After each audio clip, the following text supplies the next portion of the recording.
Hello, how's everybody doing? Hello, hello.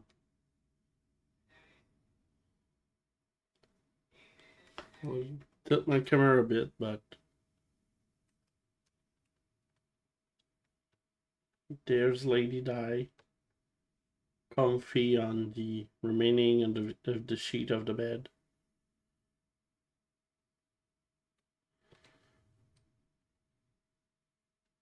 She's giving us her presents tonight. Hey, don't say that. That's not polite of you.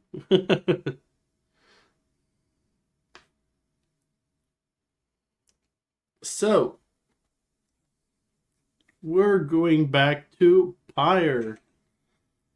Um, so last time I've struggled quite a bit in a couple of Pyres, but I still succeed in the most important one, the one with the send off. And I send back Rookie Greentail. And now we have a new companion. She's kind of I don't remember her name. Oh, my camera is acting a bit. There we. I think her name's Gertrude, and she's kind of a old lady witch. She's fun. We saw her in the last couple of episodes, so let's get back to it. Oh, my controller's out. There we go. Yeah, so we did 2 rides, and we have a couple of people to save. Try to remember where I was going next. Oh yeah, I was on that island, which I failed to do the ride against the Woody McFace guy. Am I supposed to land here, or am I don't know.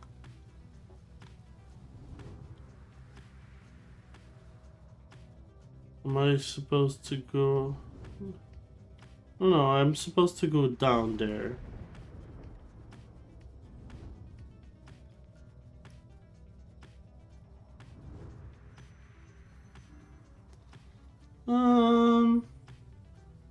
Time for vacation. Bertrude. Oh, let's do what Bertrude wants to do. She seems nice. Your wagon touched down in Black Basin, where you first met Wilfred and Pamita as well. You briefly wonder at what might have happened had your path not crossed as you consider what to do with the remains of the afternoon. Let's search. The bug witch Big Bertrude know much of things growing unseen throughout the land, including things residing here, within the razor brambles of Cinderroot. We have made note of the willing assistance. Come along then, reading one. Why she requests your company in such excursion, only she could say. Yet she does not such thing. She instead directs you to collect the foul ingredients she seeks. The regions seem to disappear into her robes, and you return in silence. Later, you note a new talisman has appeared among the group possession, bearing Bertrude's unmistakable mark. We got a living flame.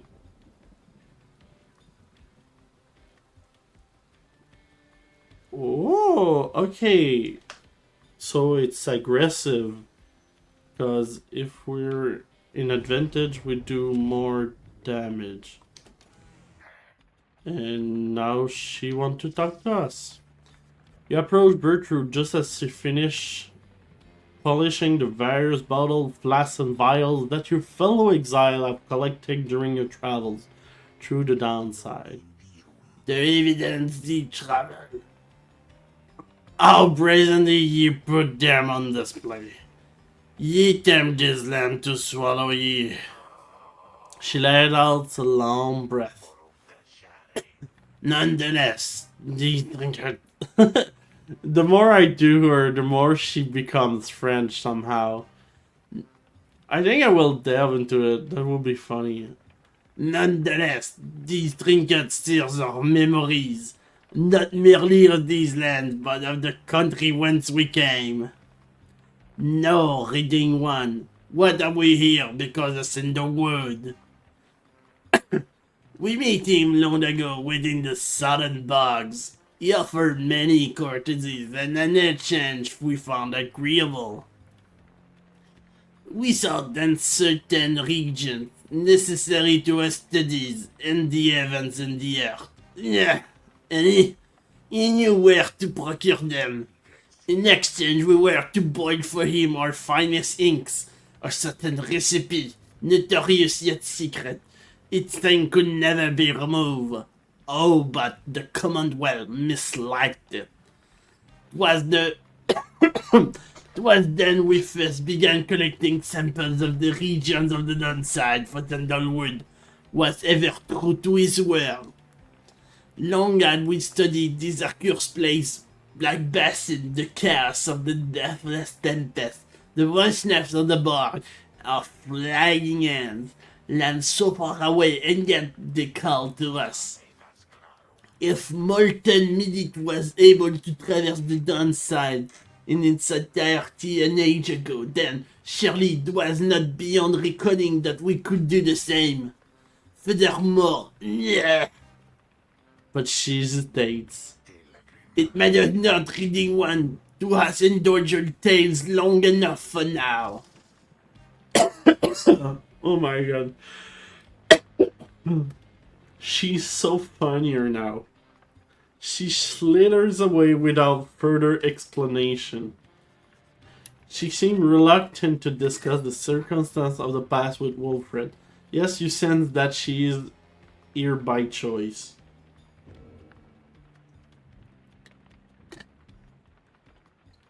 I'm out crying already.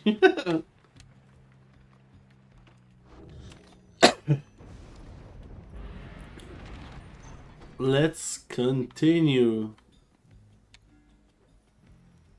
Oh yeah, we're gonna fight dogs. I wonder what they will say because we don't have Rookie anymore.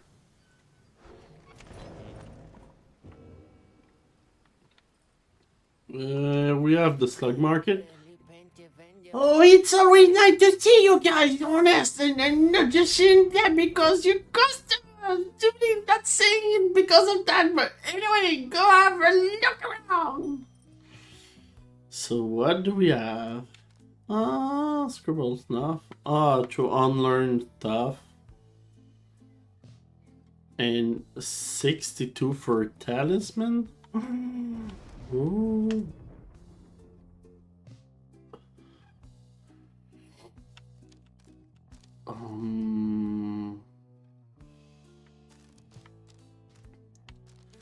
I think I will sell the. Oh, should I sell that? Might be.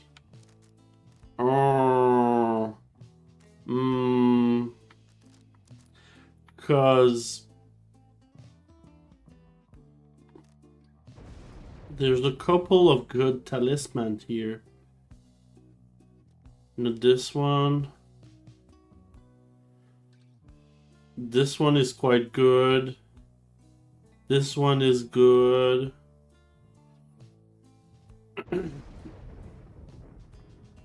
This one is definitely good.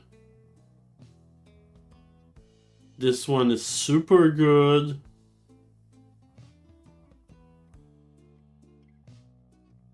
This one I don't care.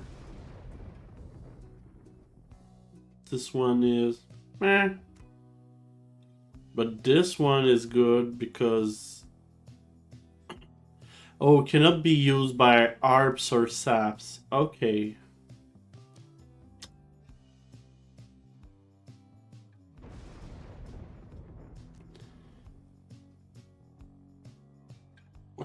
And if we... Oh yeah, and then you can buy those two together to have something more. Let's see.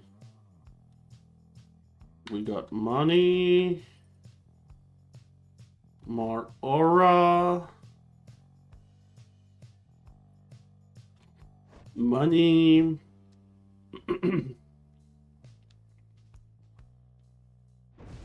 Defensive.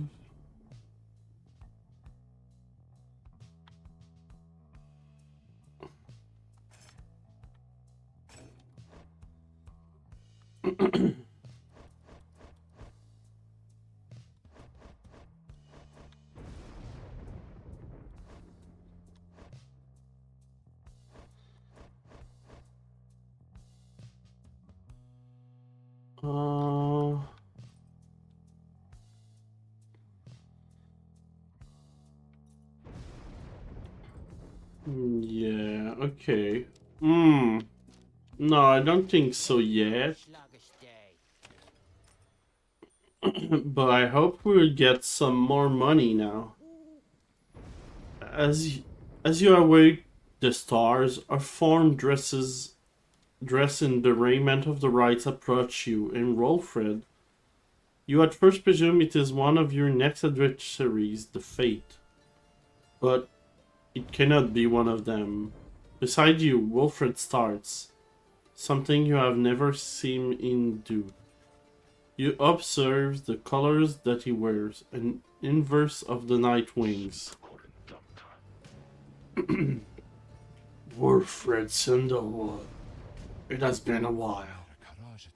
No, this cannot be. The demon unfastened his mask.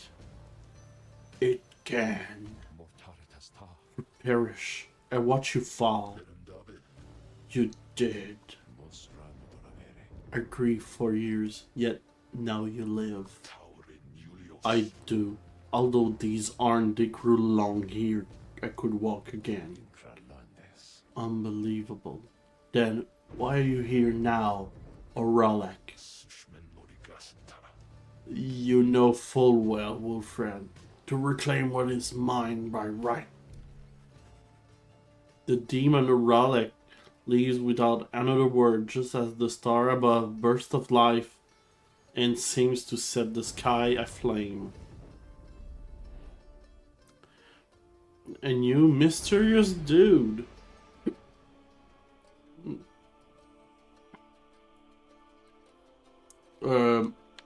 Nope. Not making my right harder.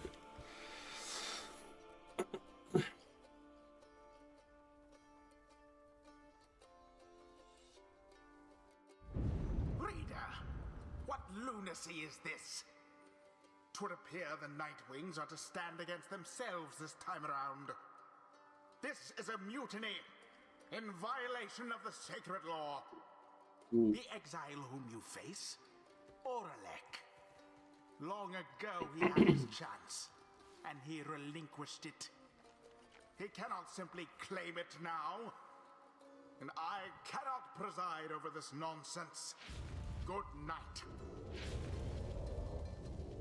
Okay. What happened to the Fate? The stars show we were to face them. They must have suffered a misfortune of some sort. Tampering with the stars' design is not permit, Oralek. Cheating the worthy of the rightful liberty is not permit either, Wilfred. You must know I took no part in that betrayal. Search your heart. Oralex says nothing for a time. Then, where are your raiments, Wilfred? I've refused to wear them since, in show of solidarity to you. And to elude the voice, I suppose? Yes, that too. I see. You were never very good at this anyway. We shall see if that new lot of yours is any better. You cannot be serious. What sense is there in us standing against each other? But Oralek put on his mask and stands ready. I shall crush this loss of yours, wolf friend. You shall see that I am not so easily discarded, and you shall not deny my liberty again.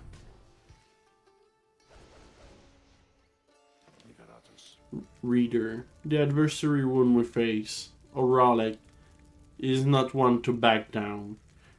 He was very experienced in the rites, even at the time, and so beware.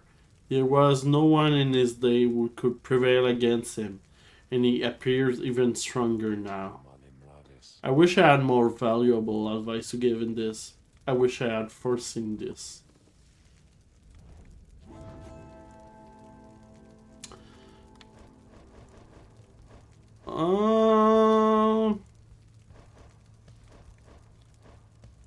Who should we play with? I guess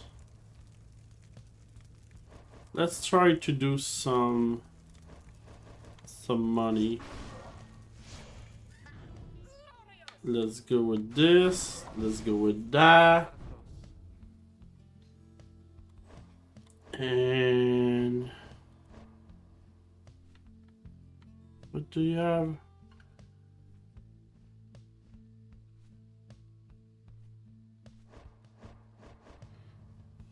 Oh, I should have sell that. This is not very good.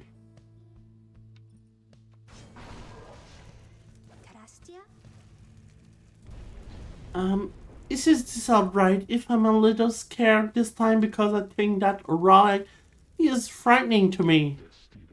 Such a triumvirate you have assembled, wolf friend. Then, let us see what they can do. Come and face me, false night wings.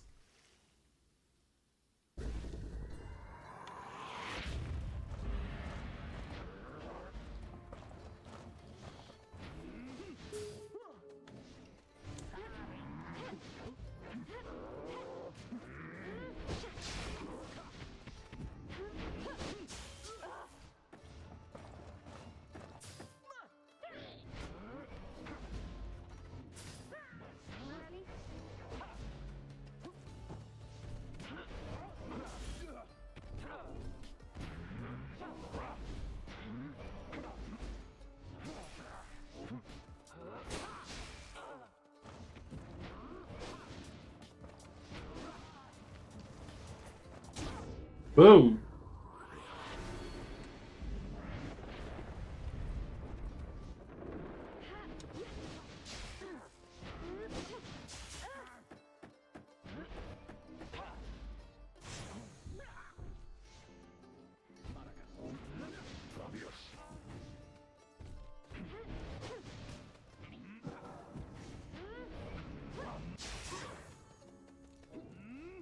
Oh no! Oh, it took so long to come back. Boom.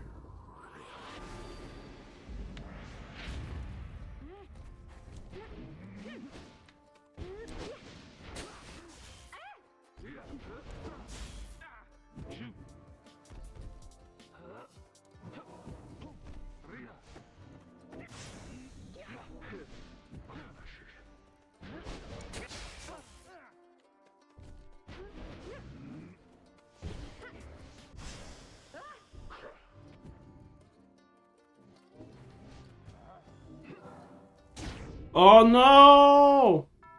Oh, it's not looking good. Boom. Okay.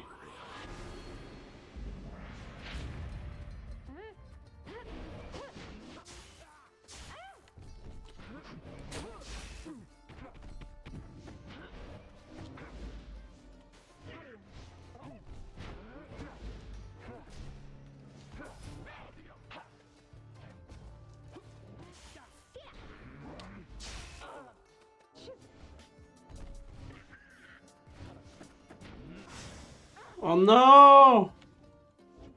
3. Oh, I'm always so late.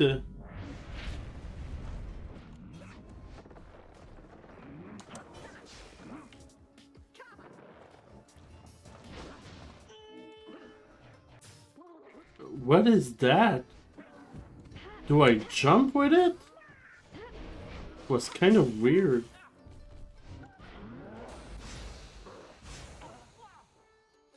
Oh my god.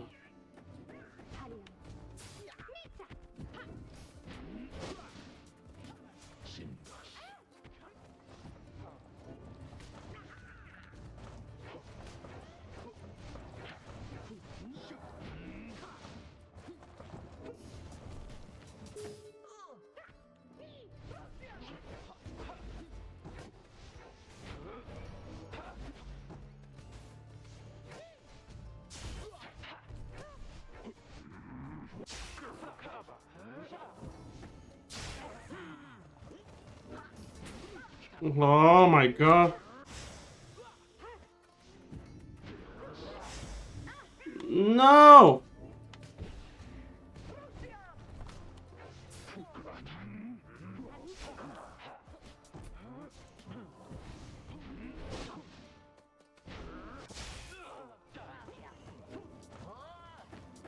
Boom! Okay.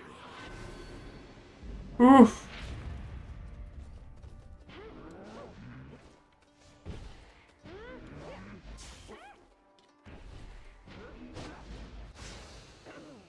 Oh, I'm so slow. Oh. No. No. It's not fair. I was there.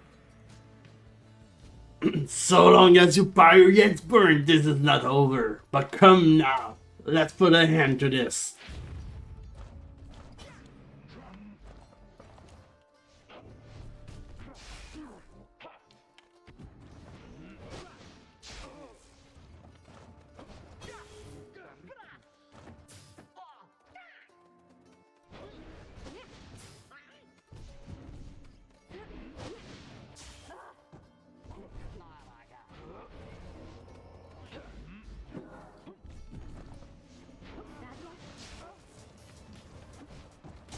No, you won't get me.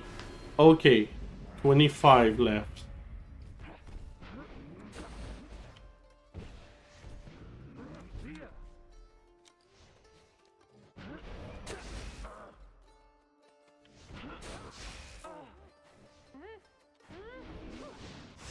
No!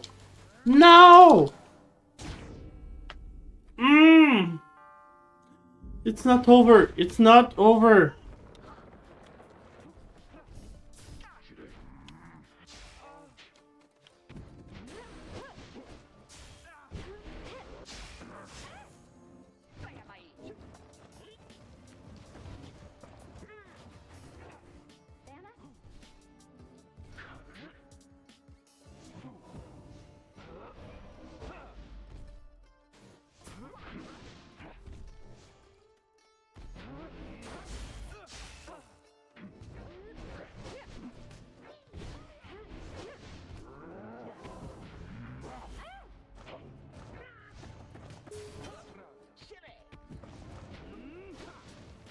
Oh, let's go, let's go. Oh, yeah. Okay. Decisive match point. We got to get this.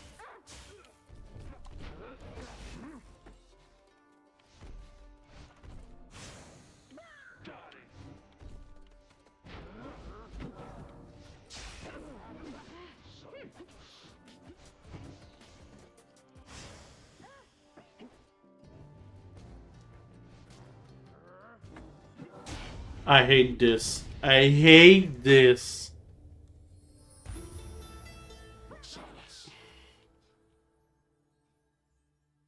I was having it. No.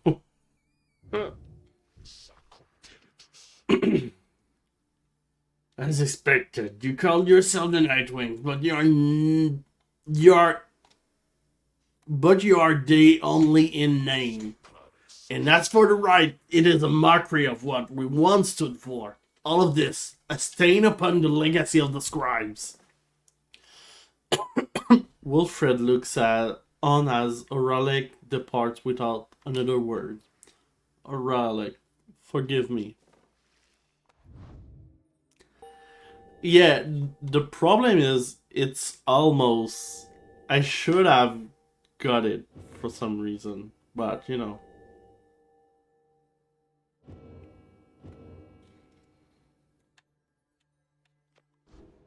I guess next time.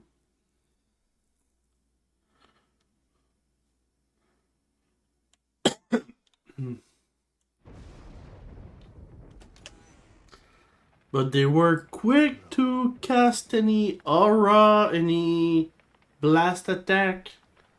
That's crazy. Relic. He has changed. Scars resembled now the one with whom we traveled in. I am afraid so. I can only begin to imagine what he has been through all these years. Reader, as you can see, Oralic and I, we have some years in common. A story for another day. I need some time to look at how this will affect her plan. Reader, madame, Oralic is a principled person. His freedom was denied him just when it was in his grasp. A doleful tale. Wilfred shall tell you more of him in due time, and of that I have no doubt. For now it seems the stars beseech you once again outside. Yeah, at the end, if I were instead to rush forward a little bit, if I would stood there and throw the orb into the pyre, I think I would have it. But it's so difficult. You have to manage like 3 characters at the same time, but every time I switch, it feels like it punishes me because they kind of banishing them because they're like in the open. Anyway, there, deep in the infinite dark, once more you see a single star shine brighter than the rest. The path to freedom becomes you again. Where are we going? Oh, at the end. So this one I should definitely try to succeed. And yeah.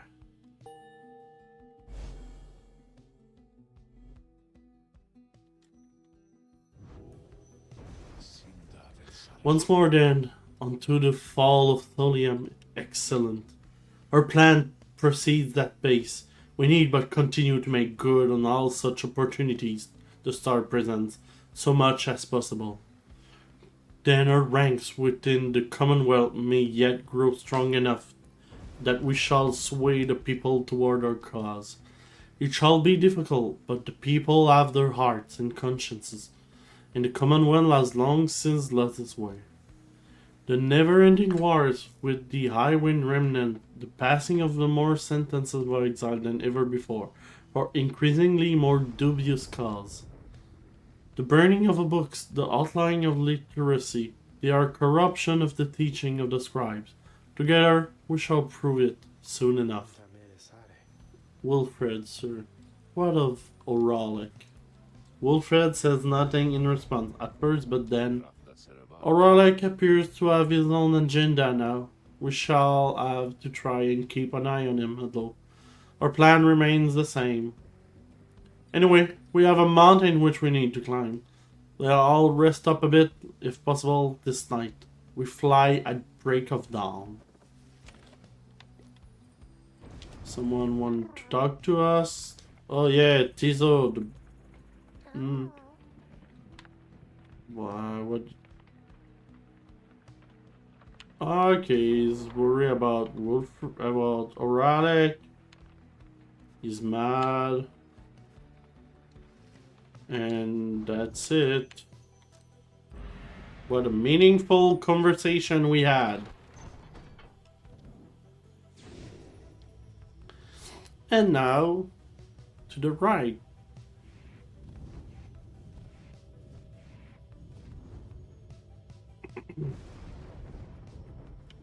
Oh yeah, either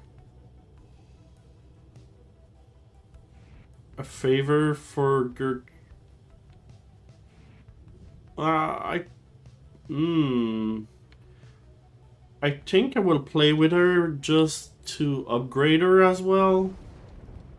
And she's good. You land amid the narrow passageway of Mount Alodiel at those whose summits await the liberation rite. Thus begin a third ascent of the fall of Sodium. My agent in the Commonwealth reporter plan is proceeding. Let us strive again to liberate one of our own and raise its chances.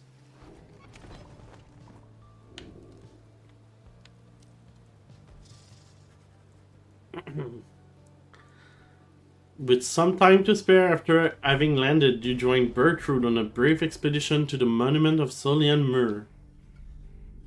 We do not fear thee, we do not worship thee, we do not seek to understand thee.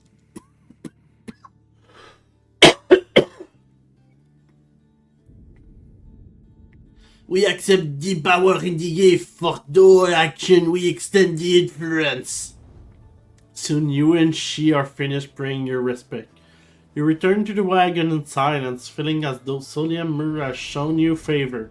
You shall soon begin your ascent, though there is time as yet to pursue your vocation. Oh, and she got +2 rights.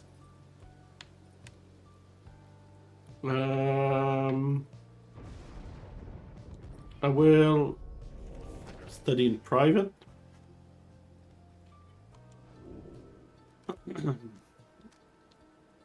Let's give them more.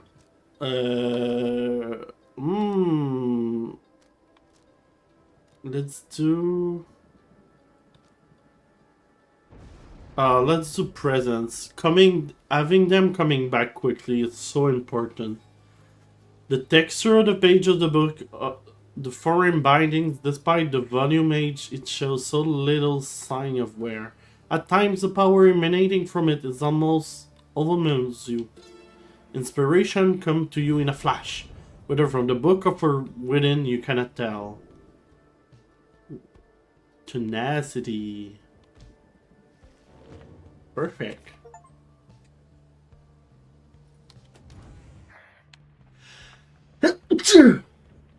Excuse me. You notice Bertrude studying the Beyonder crystal. She set it down as you approach. The mighty were to rebuke on attempt to summon her. She insisted that we are too young to understand. Yeah. She must be referring to Sandra. Yeah, it seems that Bertrude may be able to invoke her. Stubborn that one, possessing of an ancient understanding, olden ways and olden times. Many centuries...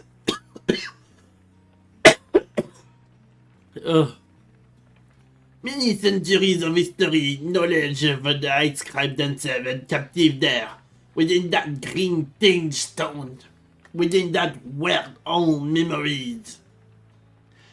Would that we could extract them in some way.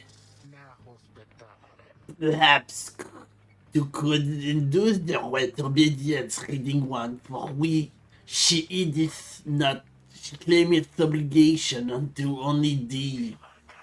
Although, She stopped and thinks very carefully. The Beyonder crystal is not to be tampered with. Your fellow exile know that its use is at your sole discretion. She backs away from you, still thinking to herself. Ignores thee or inquiries about this reading one, or reasoning has taken us elsewhere. A refusal to cooperate is like to be an ancient warning of some sort. Yeah, it is possible that Odor of the Soddenborgs knows something clever, but we shall not tampering further with such sorceries of self. That the wretch refused to cooperate subject a predicament is suitably deserved. She heads out in a huff, but just as the air grows still and quiet, you sense something from the beyonder crystal. Mighty rage, she says. Can you believe it, reader? Ha, to be so young and foolish again. Sandra, the unseen, laughs to herself. Your proximity to the beyonder crystal must have been sufficient to invoke her in this case. That crone of yours is far too curious, I think. But it appeared that even she has learned her lesson in this case. Thanks the star, I am beholden to no more than one among you Nightwings at a time. And thanks the star that happened to be you rather than her. And if that crone attempts to lay her finger on my beyonder crystal again, I shall just have to torment her dreams till she's my age. Do feel free to mention that if it come up. Now, farewell. You know where to find me, lovely reader. She vanishes. Think that Sandra proved resistant to Bertrude tampering. If so, much history is trapped within the Beyonder crystal. There it shall remain for the foreseeable future. Here. Okay.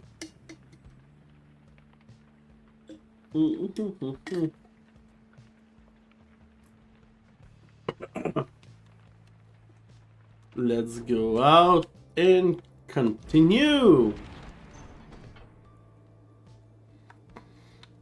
Oh, where should I go? Sir Gilman, Jotarian. Well, I want to send Gilman next. So let's give him a favor.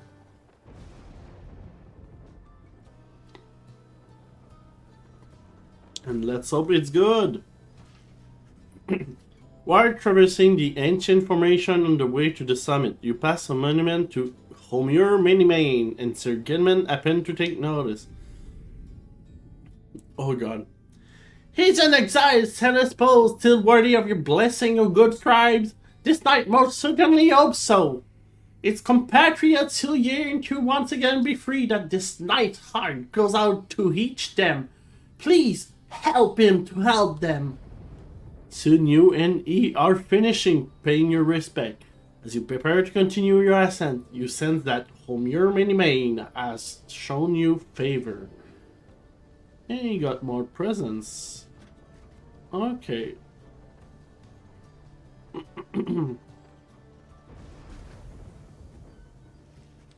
You and your companion arrive again at the Scribe's Gate before an archway carved of stone.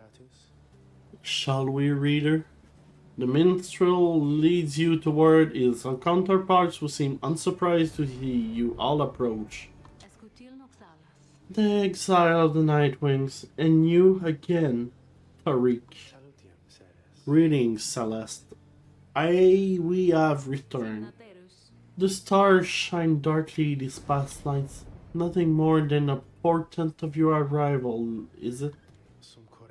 Likely nothing more. Now they are ready for you. Then come forth.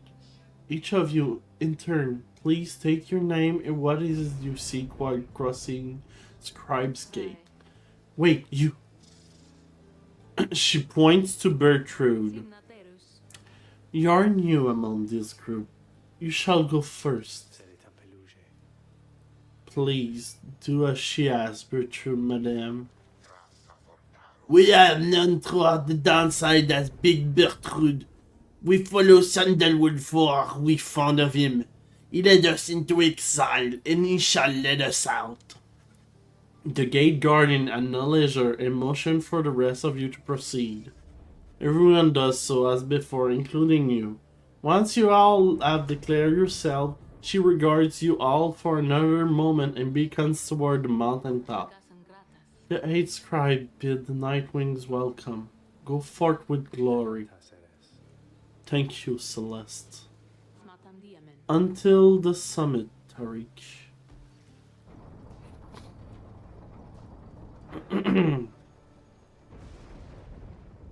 So,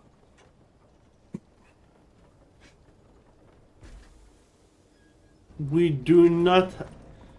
must not screw that one. So, blah blah blah. What does he have now?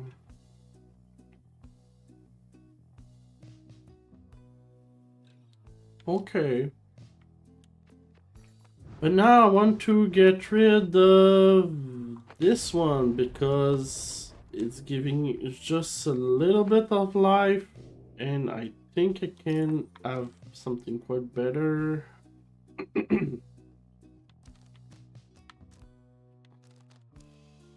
I'm at 106.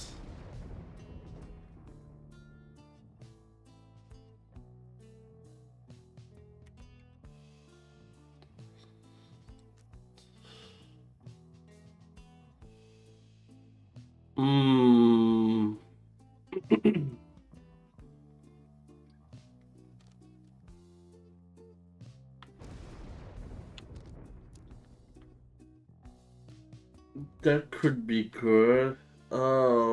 Which one should I go for?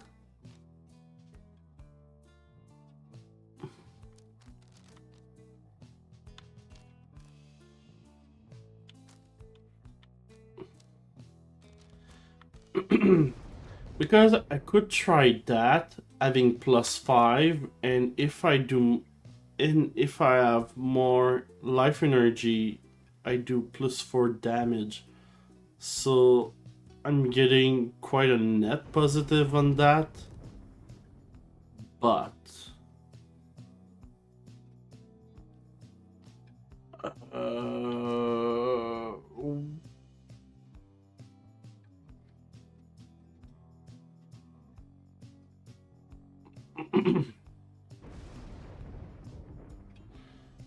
and this one cannot be used by ARPs.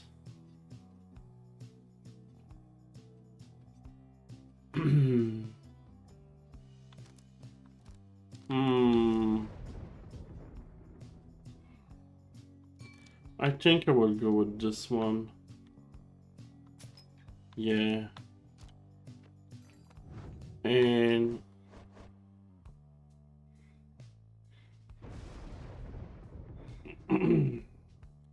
this one is good. Key.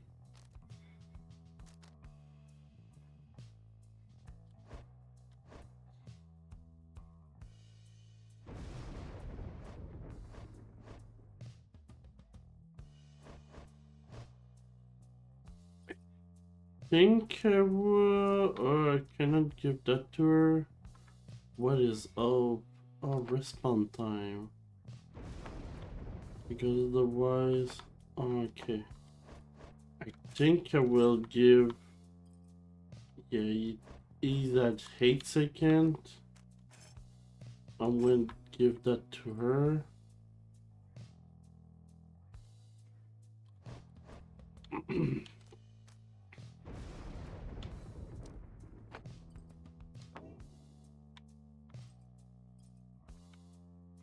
$6.7, 8 seconds. I think I will give that to him.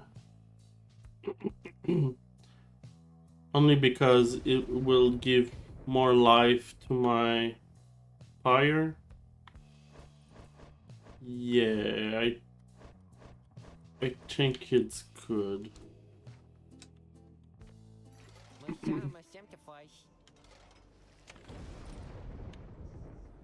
Let's go. Again, you have reached the fall of Solium, where one of you can go free, provided you prevail against the fate in the liberation of right. Reader, we would ask a moment of your time. We have to talk. As darkness falls, the minstrel and Wilfred pull you aside. We have some news that is, depending upon how you look at it, potentially unfortunate. Tariq, direct your attention toward the dark night sky. The stars are fading. It is true. With the advent of the Titan star, visibly fewer stars seems to be shining than ones you saw in the sky above. Yes, the stars themselves are vanishing. Why? I do not yet understand, but what it is indicates is this. The rites are drawing to an inexorable end. The light of the stars, without it, the rites will be unable to commence. Anyway, that is the bad news. The good news is, there are a lot of stars to go. How many liberation rites remain, I do not know as yet. The arithmetic is complicated. An estimation of the number of stars, the rate at which they fade, the accelerating rate at which we're being summoned here. Anyway, I will work it out as soon as possible. For now, I felt that you should be aware. We can inform the others in due time. At the moment, though, they have this right to think about, and so do you. Look forth. As the star above began to shine, Wilfred began to sink in. It seems you have a limited number of chances remaining to liberate your companions, including this one now. Okay, no pressure. You know, the world is kind of ending in some way.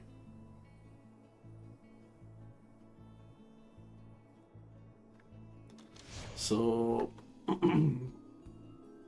yep, let's do something.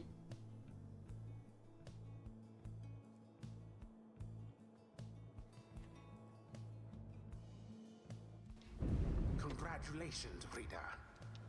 It would appear the rites are drawing to a close.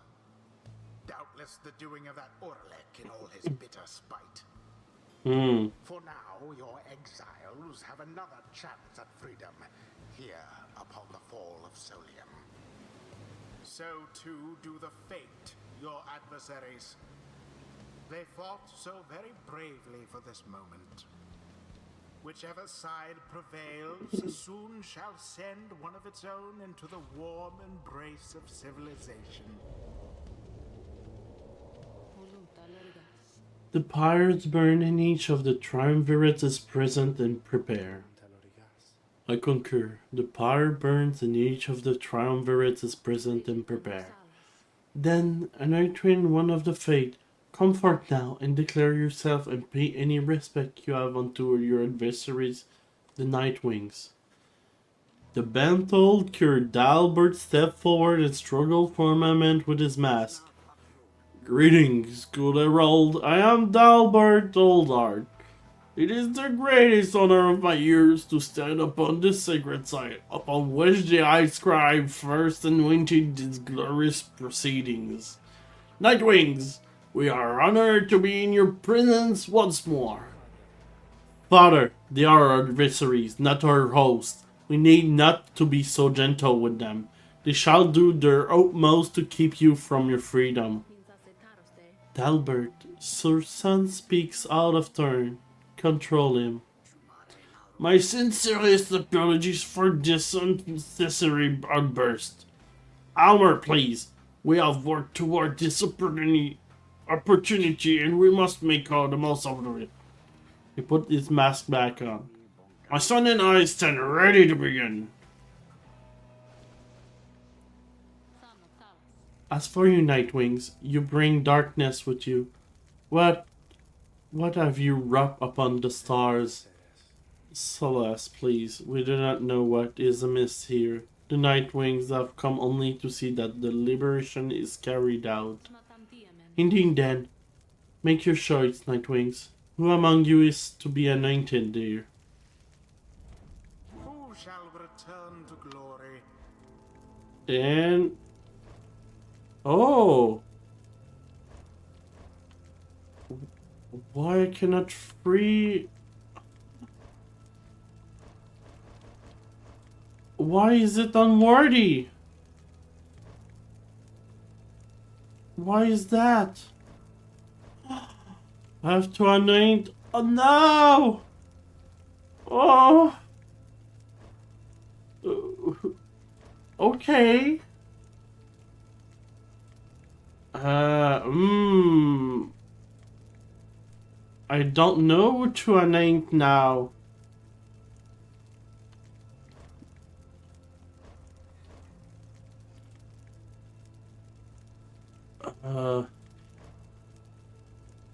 I really like Gay, but I think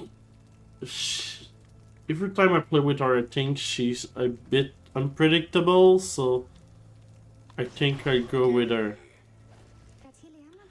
Oh, you mean me? That I get to go home, but the hate cries. What if they still want me to stay? Who shall stand with her?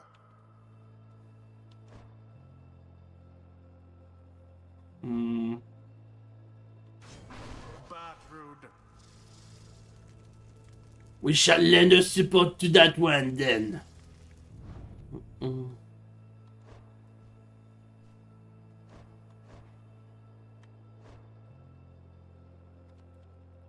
And let's be defensive. Ariel. As you will, reader. Very well. We give thanks to this opportunity to face your war, Nightwings. Let us strive to our fullest capabilities with honor and with grace. Save your strength for the ride, Father, and for the voyage home. Let us be our final battle against them.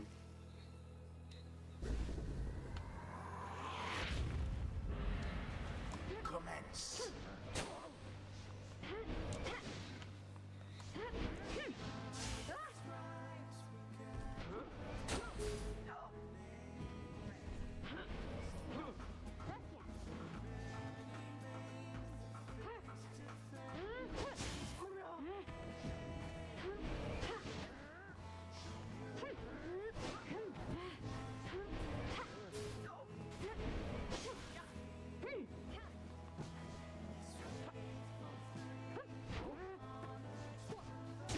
Boom.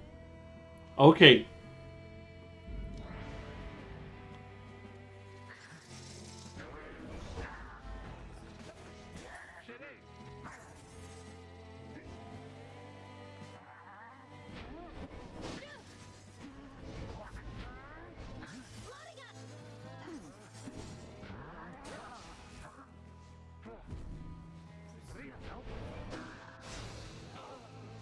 Uh-oh. Well, I played badly here. Whoa.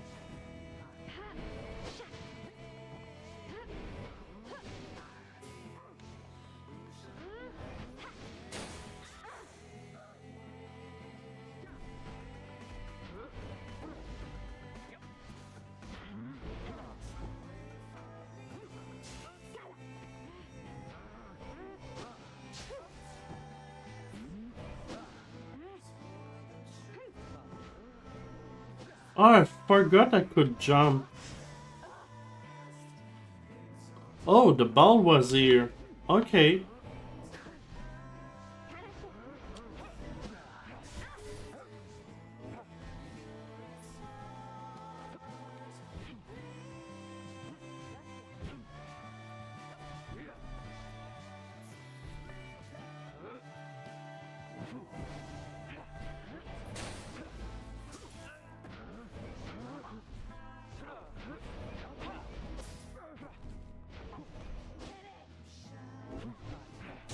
Boom. Oh, that's good. Woo! Here's now, Jobel Jomir. We beseech for you. Surely we cannot prevail without your aid. If ever you have heard my prayers, I beg of you, please smile upon us now. Whether from his prayer to the scribe or simply from the Albert result, something comes over your fellow exiler. If they are banished now, they shall not return, not soon return. Okay, so they banish bad. Okay.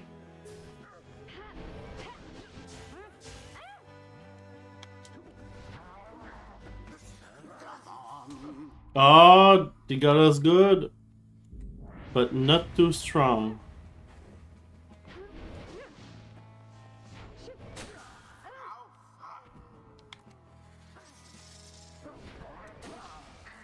Oh, he's so fast now. What happened?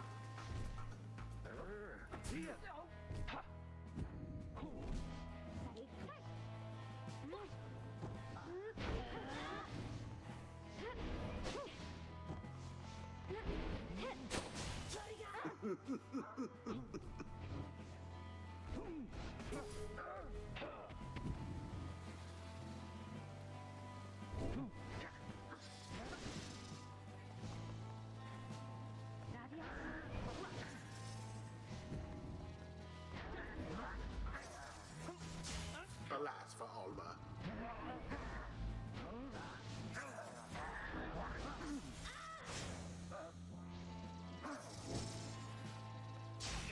Oh.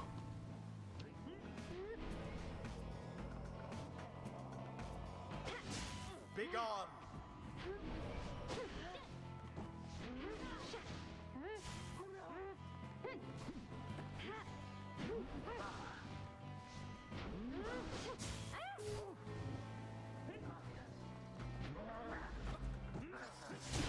Alma. Oh! What happened? No!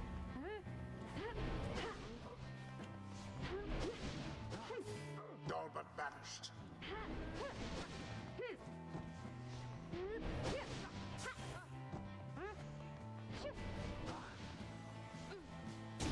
Magnificent. Okay, okay. I'm coming back. So, this... Quite the close call there, no?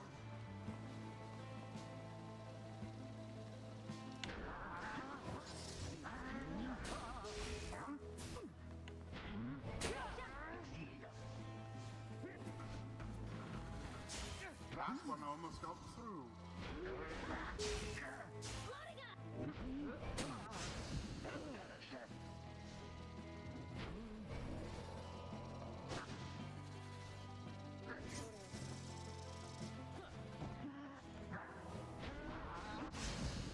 Oh, you poor Nightwing. Oh... The orb was I cast into I the feel like they should have get my orb and I should have been safe from that, but you know. By gay. Bye, gay.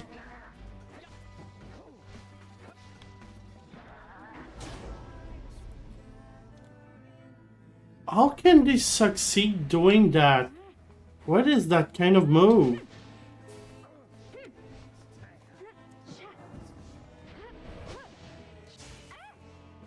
Mmm.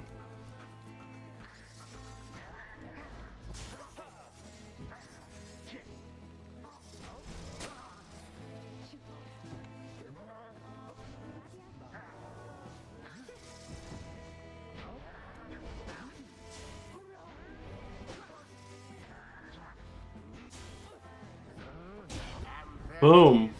At last, Oh, I did it! the Nightwings proved Mmm. Mmm. of their adversaries the same cannot Oh, I thought I had to do one more. Oh my god. Thus ends the Woo. liberation rite. And thus Yeah. the scribes have chosen Oh, the exile I'm glad. by the Nightwings shall be free. Absolved of all misdeeds. Return to glory in the Commonwealth. Her adversaries We send the gay back home. shall remain to carry out their rightful sentences.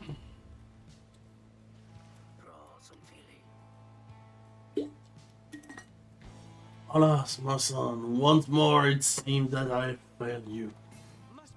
Father, wait, what good is freedom to us anyway, if we would be apart? Yeah.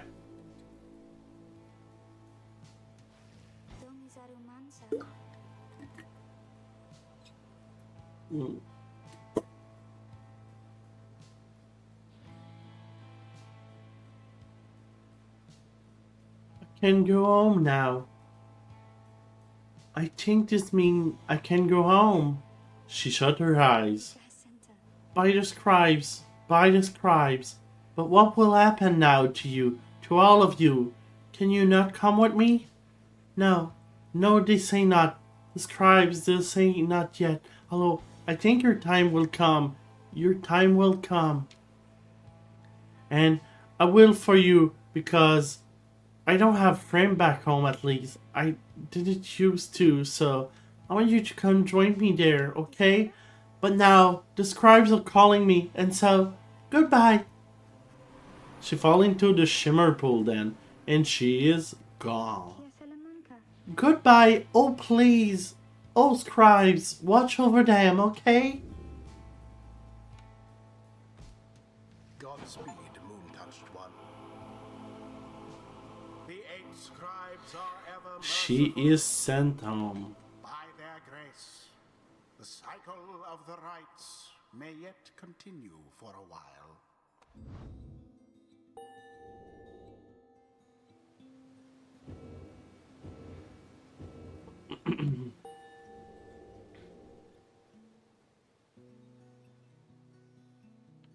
Okay.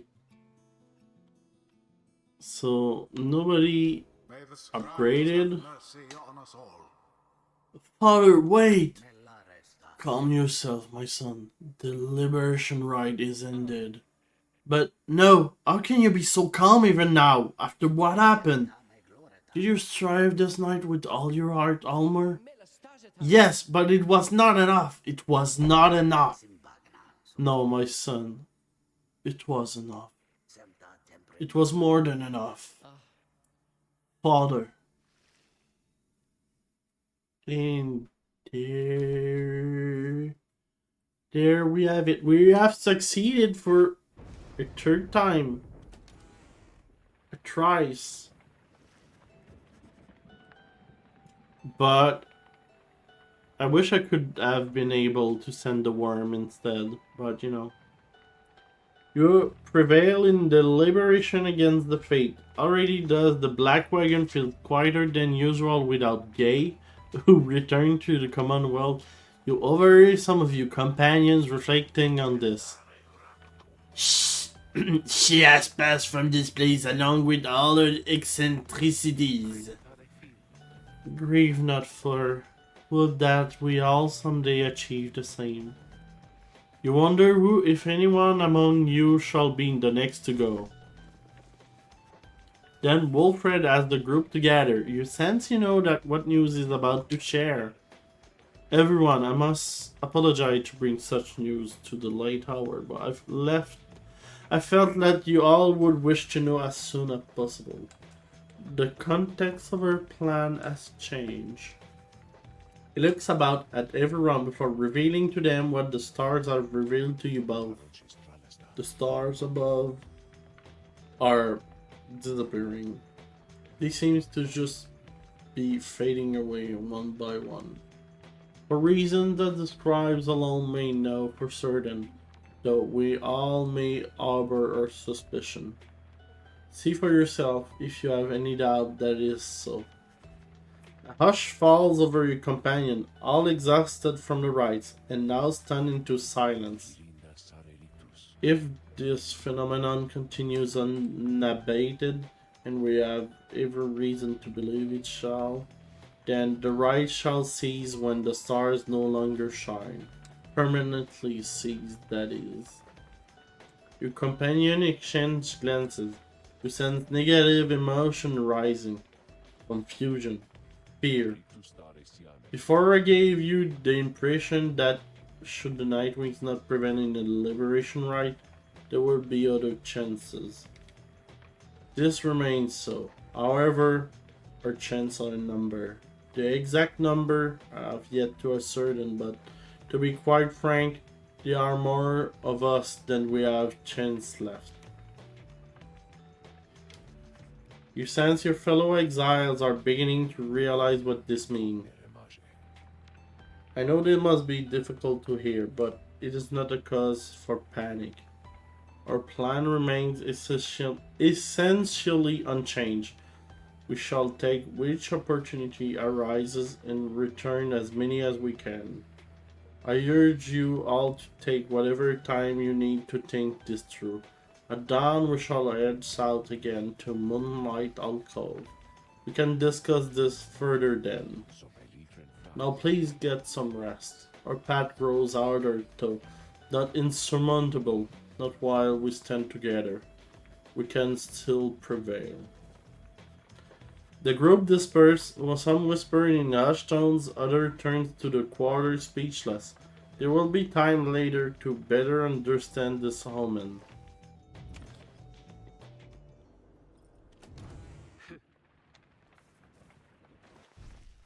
Let's talk to Jodariel, it's been a while. Sometime after the liberation rite, you find Jodariel staring at the wagon walls. Little brother, she would call it, reader. This wagon was one of that girl's only friend in the world, and now they are apart. She will be mournful by tomorrow, I should think. She let out a sigh. That girl has nothing in the Commonwealth. Life in the downside is scarce worth living on most days, except for one such as she. I fear it may have served her better to remain within our care. Within my care. She trails up for a while. The old friends of the fallen veteran we wouldn't serve back on the blood border. She reminded me a lot of them in certain ways. They each very strong in their own right, often wise in this suggested by their mouth. Their youth. Thus I do not know the source of my concern. I trust Gay shall continue to survive. My hope, however, is that she achieves something more, that she should find her place in that society this time. Perhaps she shall be instrumental to this plan of yours yet. What will our constant prattling about describe? We can say, the people there may listen. Either way, we managed to see her to return. May those of us united in our cause continue to support each other there, as well as on the other side. Jodariel nods at you in salute. Thank you, reader. Rest well this night, and I shall see you in the morning light. She retires for the evening. You sense that she is feeling better about Gay's prospect, having talked through her thoughts with you.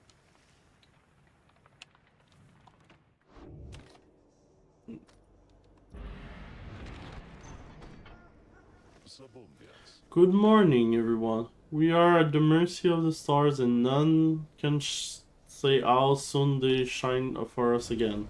Let us recover for a while at Moonlight Alcove and decide how to proceed. So I guess we're not sending back everyone then. So how many left? I want to know. Because this might indicate the end of the game and what I should be planning next and everything. Please make yourself as comfortable as possible here for the time, Nightwings. The ride's out to commence again before we know it. Until then, be well. Thus you and your companions remain on the mountaintop waiting for the stars to shine again. The cycle of the rite is ending. The news that Wilfred and the lone minstrel revealed to you now threaten to disrupt the group's resolve. Who most deserves their freedom? Can there be any hope for your revolutionary plan to change the Commonwealth if too few exiles manage to return? These questions hang like a fog over you and your companion as you linger there on Mount Alodiel. For now, the exile of the Nightwings vow to stick together for as many opportunities as they shall have. Many moons pass. One cold evening, Wilfred finds you off on your own. Well, my girl, it's time once more. Come see. Wilfred indicates the skies, and through the snow you see that he is right. Soon all of your companions are gathered. Wilfred regards the group in a steady manner. As you all know, I have refrained from participating in the rite myself. This was a long-held choice of mine for a variety of reasons. Chief among those reasons is so that I might direct our plan free from the unwanted attention, both from our adversaries here and those who would oppose us in the Commonwealth. Another reason is my past experience conducting the rites. It did not end on good terms. Before my time, the Nightwings comprised three exiles: Brighton, Arisa, and Oralic. Little Tizzle was with them as well, still learning in their ways. After Brighton regained his freedom in the liberation rites, the Nightwing took me in. A story for another time, but for one thing, I had capacity to read the ancient book. Anyway, when next we earned our way into the liberation rite, Oralic was annotating for return. He had long been in exile, and his horns were beginning to show. We prevailed. Little Tizo snuffed the accursor's Pyre. Thus Oralic earned his freedom. However, just as the shimmer pool was to engulf him, she shoved him from the precipice and took her freedom in his stead. She perished, of course. Only the anointed can transcend the shimmer pool. But she taught the warning worm it and paid the price. She was always restless. I presume Oralic perished too. To survive a fall from Mount Elandiel, I was left alone. Subsequently, I made no attempts to reassemble the Nightwings, knowing that such treachery, such harm was even possible as part of this ordeal. I frankly still do not hold Erisa entirely at fault for what transpired. I hold instead the Commonwealth responsible for it put us in its desperate situation. And I resist the urge to think the rights may partially be to blame as well, for pitting brother against brother, sisters against sister. Wilfred breathed a deep sigh. Now I see that Oralic yet lives, at a time when our plan is already in motion. And even the stars are fading, perhaps a signal that the scribes themselves know that the Nightwings are divided and that they do not approve. But I choose to take it as a sign that we must act. The scribe have put us in a set of circumstances where each one of us may arise to the occasion. The Nightwings and our plan need all the help they can get. And so I have made a decision which I wish to announce here to you all. In the name of the Nightwings and reader by your leave, I will conduct the rites again. Oh, he's joining us. Okay. Okay. Long have my skill languished in the matter, I admit, although I trust I shall regain them soon enough. While I once vowed never to conduct the rites again, our present situation called for all of resources to be brought to bear. So if I may be of use during the rites to come, I shall avail myself. That's all. Now then, our reader shall determine where we are rated come first light. Wilfred bows his head to everyone while the other exchange looks, then, one by one, salute him in turn. Welcome, Wilfred. Oh, so he's the one representing the Saps race. Ah, okay.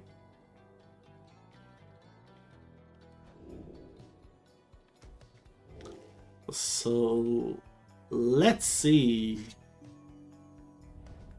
Gaul, Melith, Homer,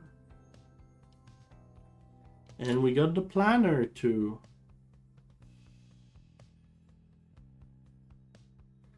So, okay.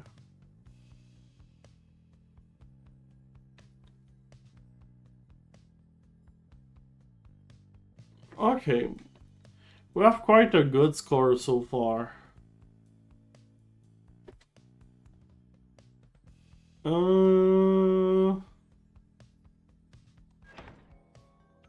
So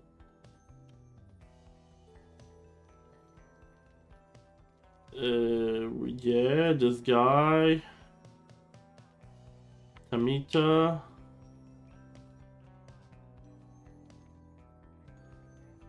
are Deluge.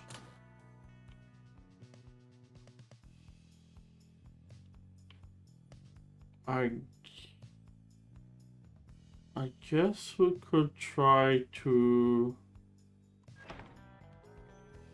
do this one. Yeah, I think so.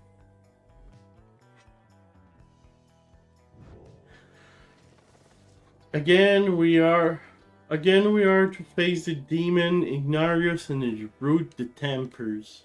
He is living proof of how the rites favor raw strength of will and body. Will friend then offer you such detail as he knows your next adversaries. Ignarius, blah blah blah. We already know him. He was a bouncer.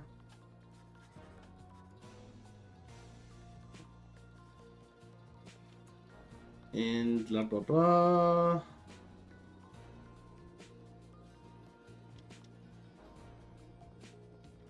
"14 years ago."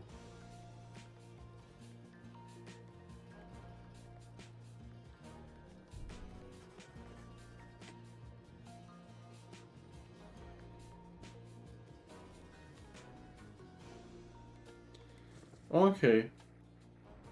That pretty much sums it up to what we almost already know all of it. Ignarius struggles to return to a place that wants nothing to do with somebody like him. He should never have been exiled. Anyway, my girl, I'm off to rest. We wish a good night to Wilfred. Your travels shall continue at first light. And there we go. I do so hate to thusly contact you. Oh. Yet an awful rumor reached me recently that you have within your retinue a traitor to the Nightwings and the Commonwealth alike. But you would never harbor such a traitor, now would you? I trust your time within the downside would have taught you that. Okay. Okay. You rise after a fitful night of slumber. Somehow the voice... Oh, he's the voice. McJudge McGee. With the nice wig. Tempered wig. Which thus far has reached you only in the right. Has found its way into your sleep as well. You shake free of it. Imagine having a random voice speaking to you in your head. Must be crazy. The time at Moonlight Alcove has made everyone restless. The group is eager to set forth at your command. So let's take off.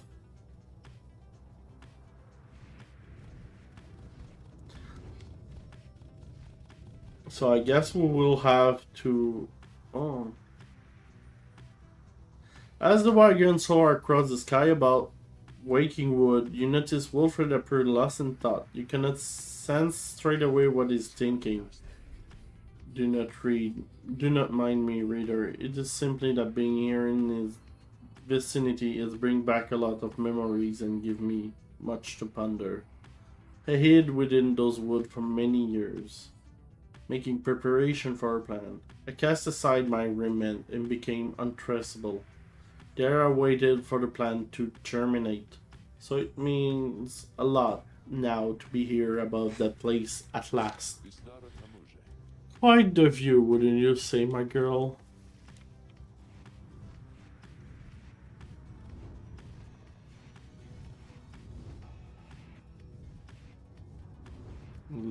go back down.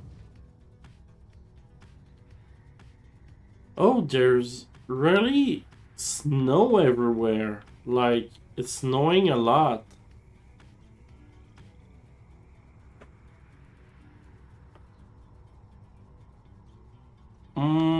Something of value or a deal from... Oh, I don't know. I think I believe more my teammates than anything. You arrive again in the darkest corner of lagging ends, already anticipating the sinking feeling that comes with the place. This time, Bertrude has something to say for it. We shall we shall show ye you how to withstand the less pleasant quality of this locale. She revealed various salve and minor enchantments that helps to counteract the spirit draining effects of the region. Soon everyone is feeling better, if but for the assurances. Oh, thank you, Bertrude. She's quite the MVP, seriously. She does everything. There, Wilfred appears to have finished signing some sort of document. He smiles as he approaches you. Hello, my girl. Was just on my way out to make a drop. Report a bit of progress our supporters on the other side should like to know. It is not clear to you as yet exactly how Wilfred is able to communicate with agents in the Commonwealth. We have our way of making certain that such messages manage to make their way to whom they need to reach. Most of the time, at least. It's not exactly the most dignified of methods, but the messenger imp is as hardworking as the rest of us, or dare I say more so. Most imps lack the capacity to do that job. They of course cannot traverse the other boundaries of the downside, but they can squeeze much closer than any of us. Wilfred offers to tell you more of his process. It seems that he has been using certain IBs to relay messages to his agent in the Commonwealth for some time now. From that point, we depend on certain other means. A trafficker like Rookie will likely be familiar with them. Then my agent intercepts the messages as they arrive. The messages are coded in the off chance they reveal themselves before unwanted eye.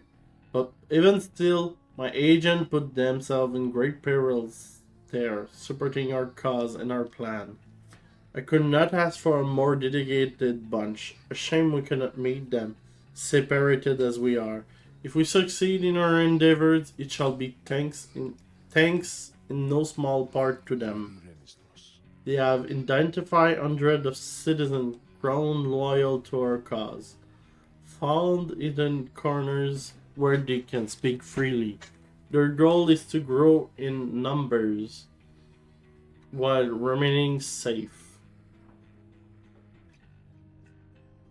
Okay. For we cannot resist the Commonwealth if too few citizens stand with us, whether due to apathy, fear, or lack of willingness to see our nation as we do so.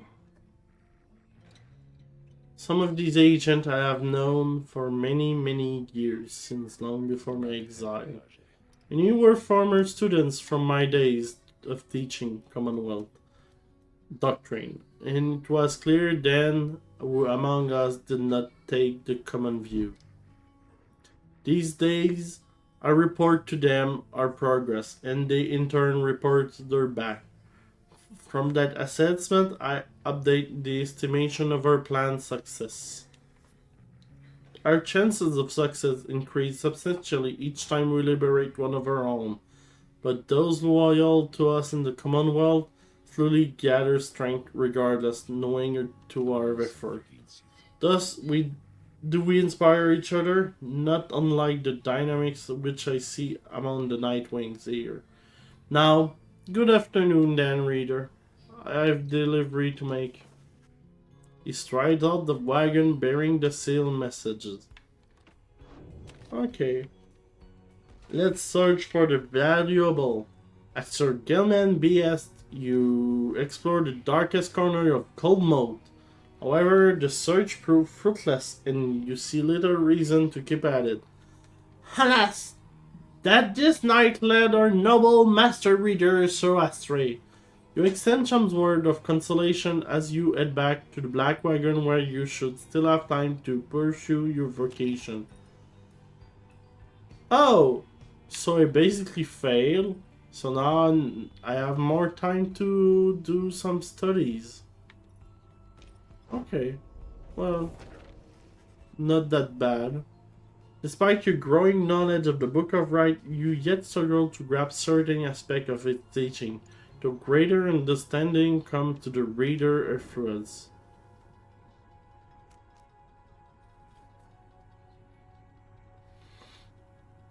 Mm-hmm.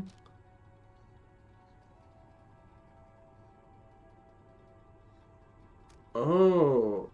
Oh, it was Aura. Oh, let's do Hope again then. You extract a deeper meaning from the words of teaching of the Book of Right, one you feel in your core yet struggle to articulate. Inspiration comes you in a flash, whether from the book or from it you cannot tell. More hope. We have more hope.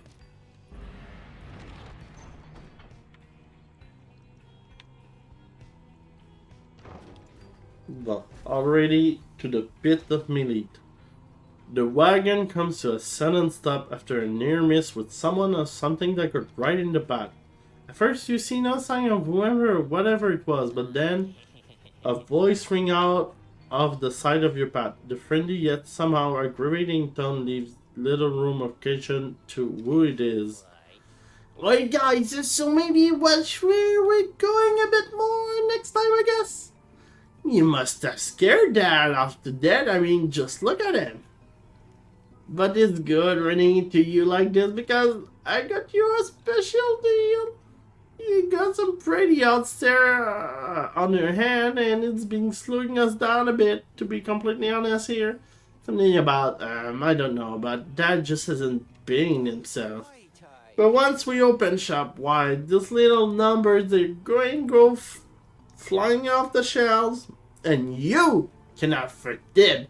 All you gotta do is give us a lift, cause you're headed to the pit of Milite, right? Just drop us off and you get there, okay?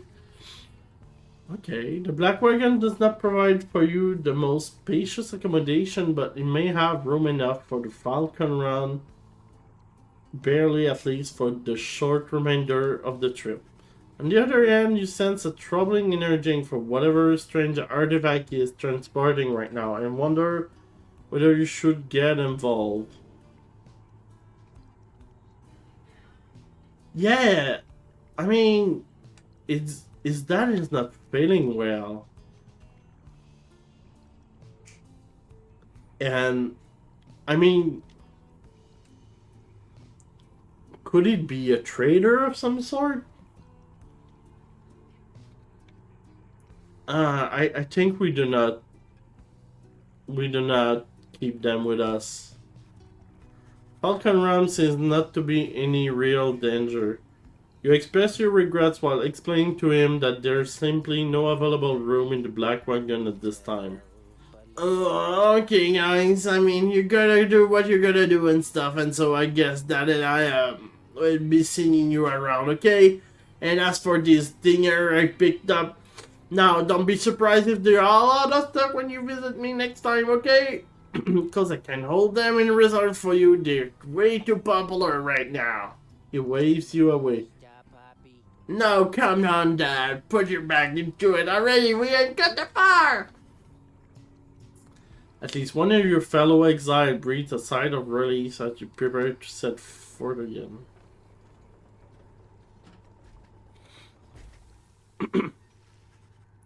When you arrive at the pit of Milite, You observe the slugmaker is nowhere to be found. For once, it seems you arrive at your destination sooner than Falcon Run. Oh, okay. Hello, Sir Gilman. Sir Gilman is fuming in anger over something so much that you are hesitant to approach him, but you approach him anyway.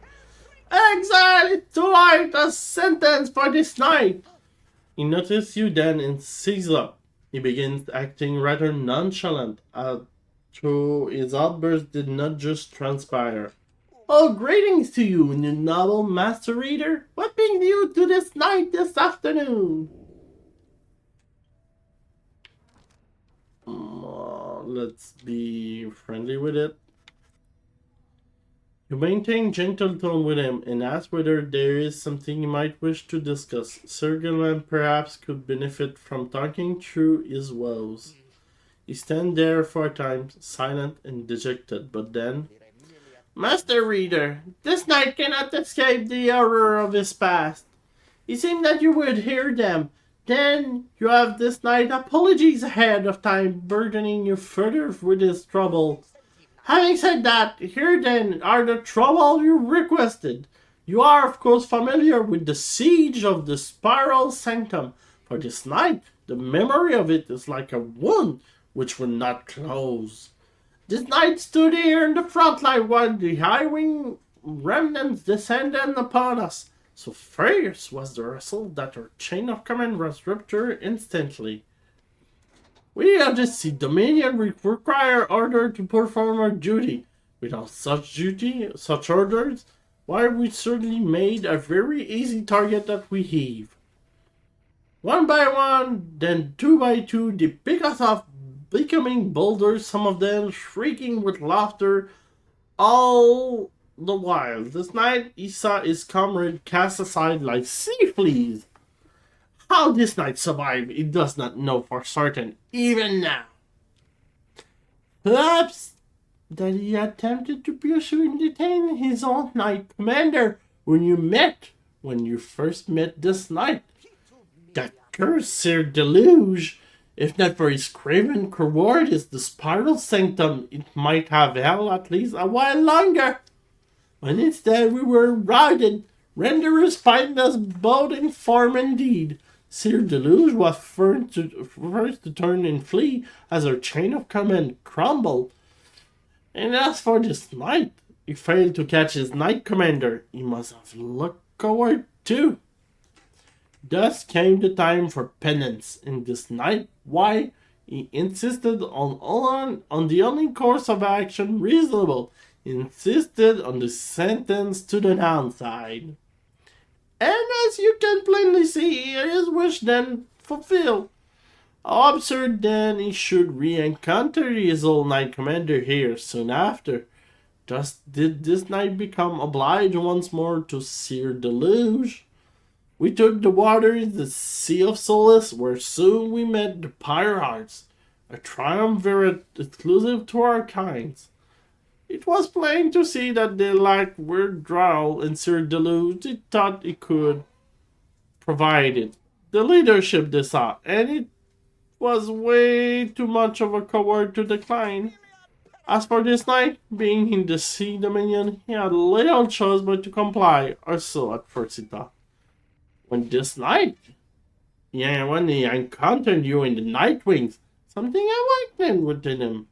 With so little honor left to lose and so much left to gain, it became eminently clear that this knight stood a better chance within your rank than those of Sir Deluge.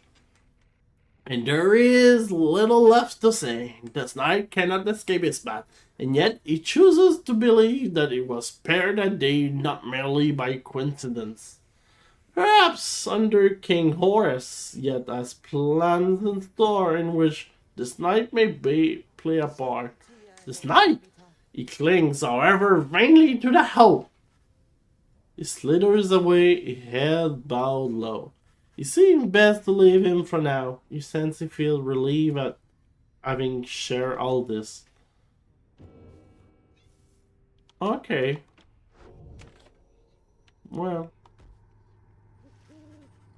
let's go, I guess. Typically, Jodariel is always among the first to start making preparation for the ride. Just as soon as you arrive amid such place as the fetid swamp of the Pit of Millet. This time, however, she does not assist the others. She has not even donned the raiment. Your concern is noted, reader, but it is misplaced. It is only that the one we are faced this time, Ignarius. We denied his liberty before. It seems almost cruel to send him further back. Or absurd that I should even care. It is simply that I seldom see those with features similar to mine. Those who have survived here long enough to earn their horns. I shall go now to prepare. Soon it is nightfall and the star beginning to shine.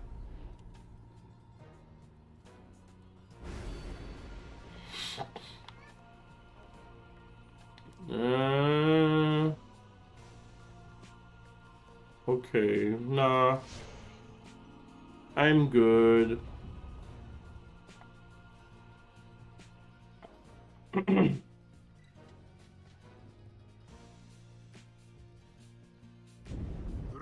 Two. Deceiver.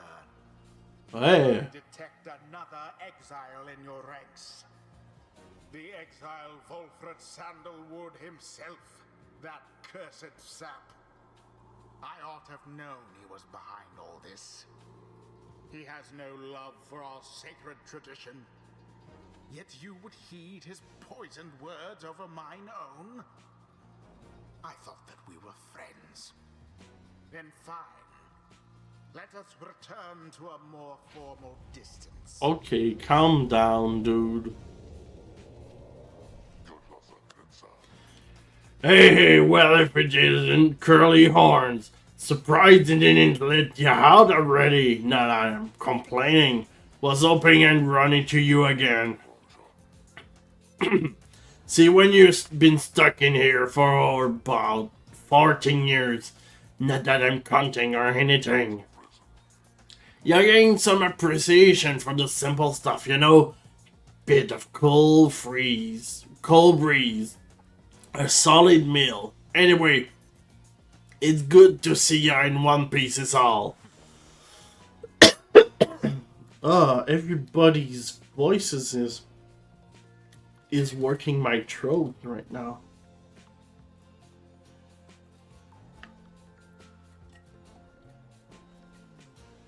Jodariel remove her mask and stare at him. Why are you doing this? You have a right to conduct. Yeah, well, I've done a lot of right, you know? That lot of good it's done for me. Yet, here you are again. Yeah, anyway. He throws on his mask. Guess we better get things started. Our kind, we got a reputation to uphold. Jodariel watches him for several moments, then rejoin your group.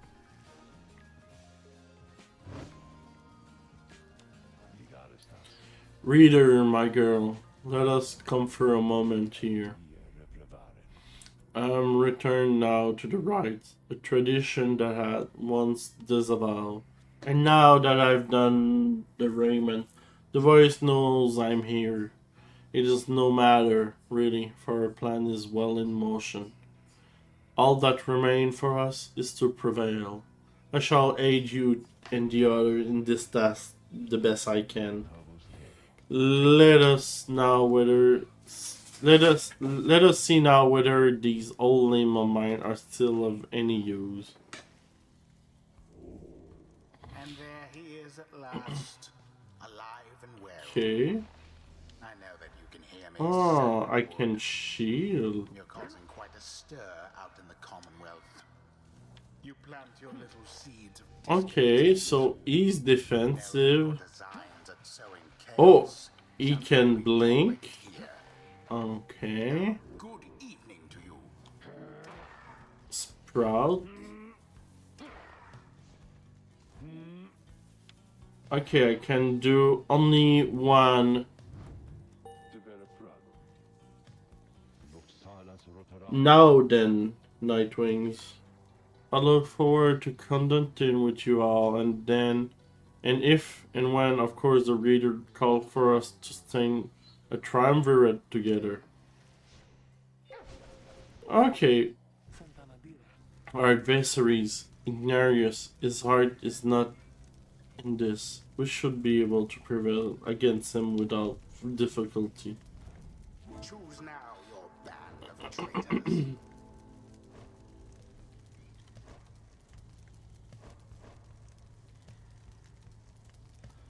So,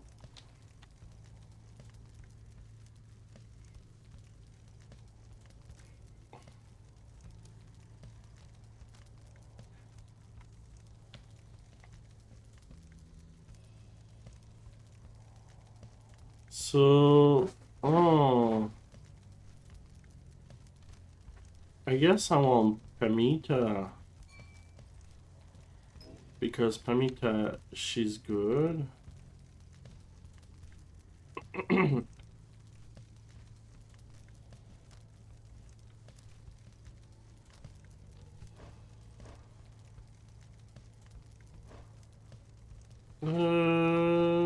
We get money.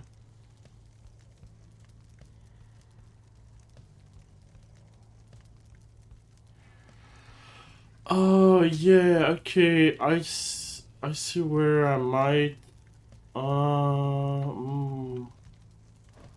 Let's choose Pamita first.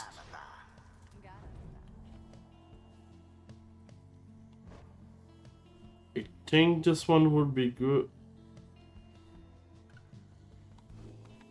But yeah, I should put him something. So now, yeah. Volfred.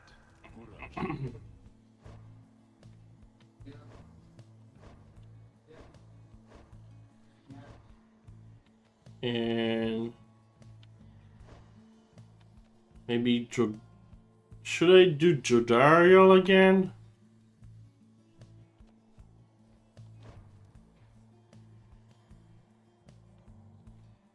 What do they have on their side?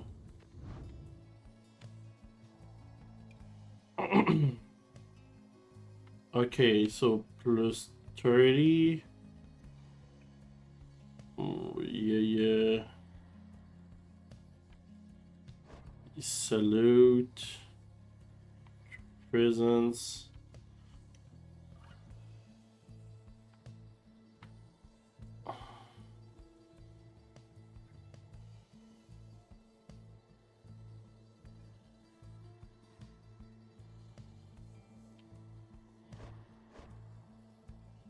Chief faster. Jump, sprint, faster.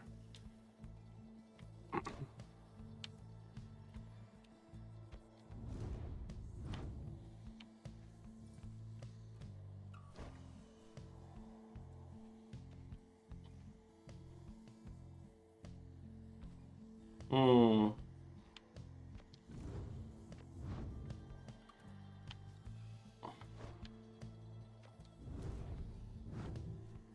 I think I will need something. I think I will need Gertrude. It is done. Ignarius, he used to be the fiercest demon I have ever met. As the downside finally quench your burning spirit. Bringing on the Nightwings. Let's see you beat me again.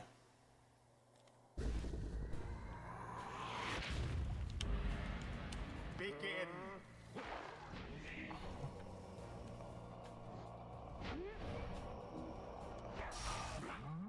The orb.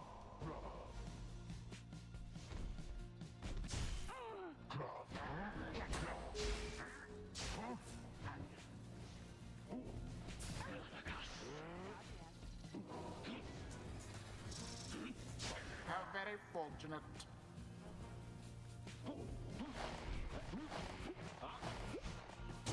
The wings Oh. are to strike. Okay.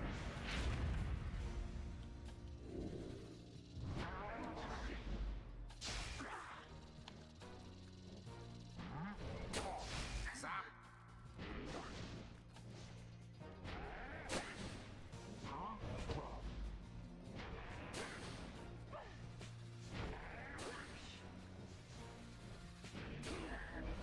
Well cast.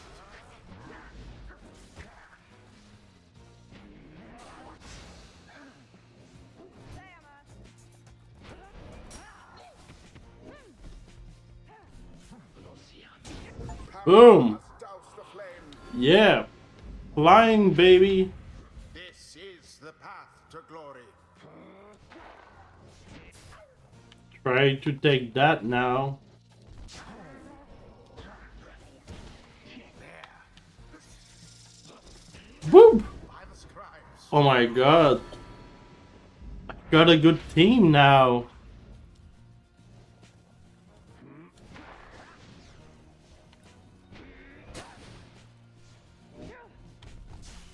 Oh. Oh no.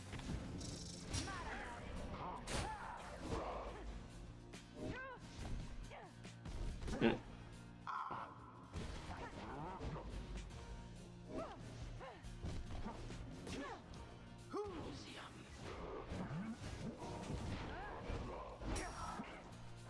None left unscathed.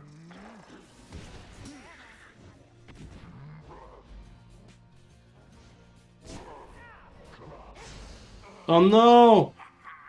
You got us at the end. Disaster.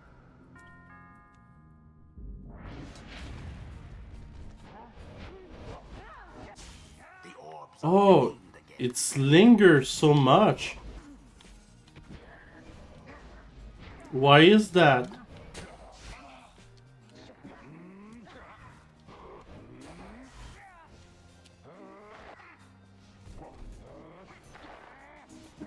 Good.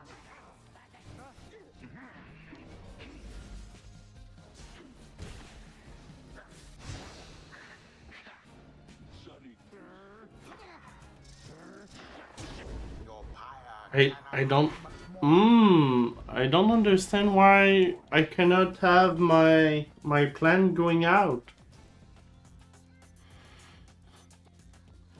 Blah blah blah. Why didn't my plant refuse to come out? no mercy shown. 'Twas a Boom. crushing blow against their pyre. Perhaps you are worthy. Well, I dare say. Mmm. Your pyre shall soon be ashes on the ground.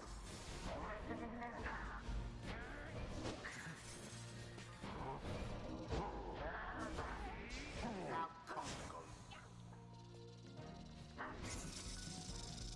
Boom. It is done. The Nightwings prevail again. Good, good. They managed to avoid defeat. Oh, come on.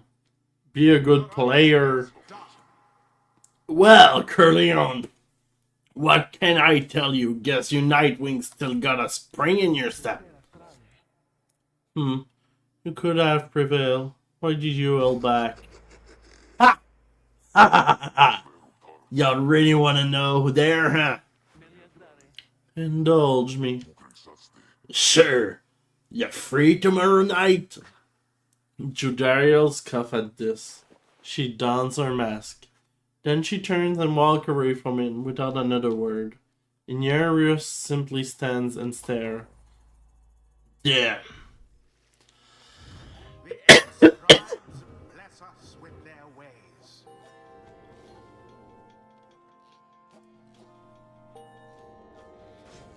That Wilfred always was a little slow to pick It's things been a up. while since my lad halting in the rites, begging for your continued patience as I recollect the way.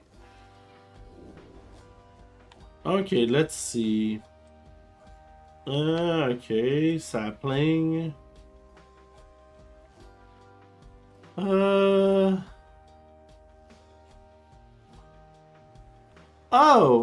So we can be defensive with that, and...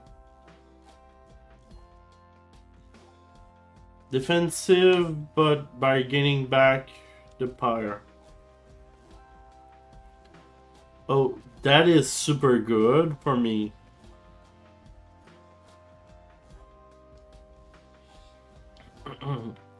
Oh, and you can detonate. Okay.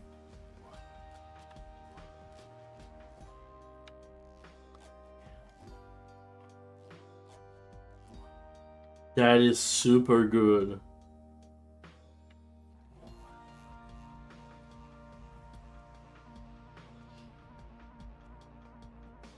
You can shield everyone. Okay.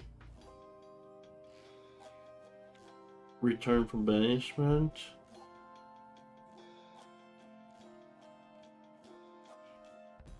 Oh, the only good one on that side would be shielding everyone. But I think the sapling is more aggressive, and you can be somewhat defensive with it. So I think it's the best.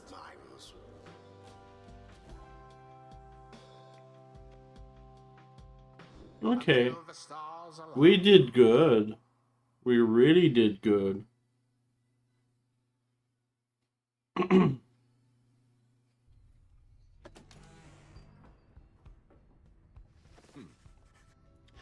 Back at the Black Wagon, you are taking some time to recover after triumphing over the Tempers in a last-ditch effort when Wilfred approaches.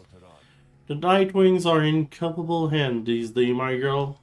Thank you for your continued effort given all the challenges we face. The ride may be ending, but we still have time to achieve our plan, especially if you continue to prevail like that.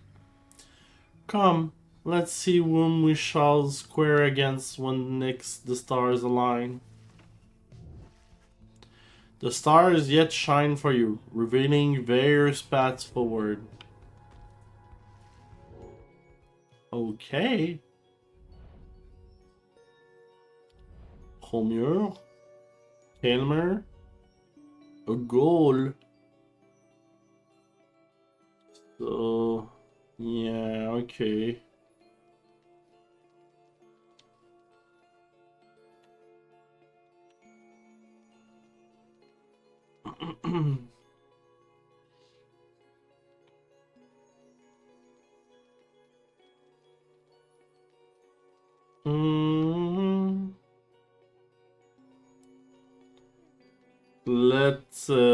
Let's try this one again. I think it's a good one. Your next adversaries are to be the Chastity, headed by H. Manly Thunderstuff. They will prevail in the rights not for their freedom, but for fame and fortune in your commonwealth. You and Tariq then go over what he knows of your next adversaries. H. Manly Thunderstuff, the offspring of a semi-famous sap industrialist who was born into wild blah blah blah. When he came of age, he soon offered a cushy ambassador position. Okay, soon grew so proficient. Spend money.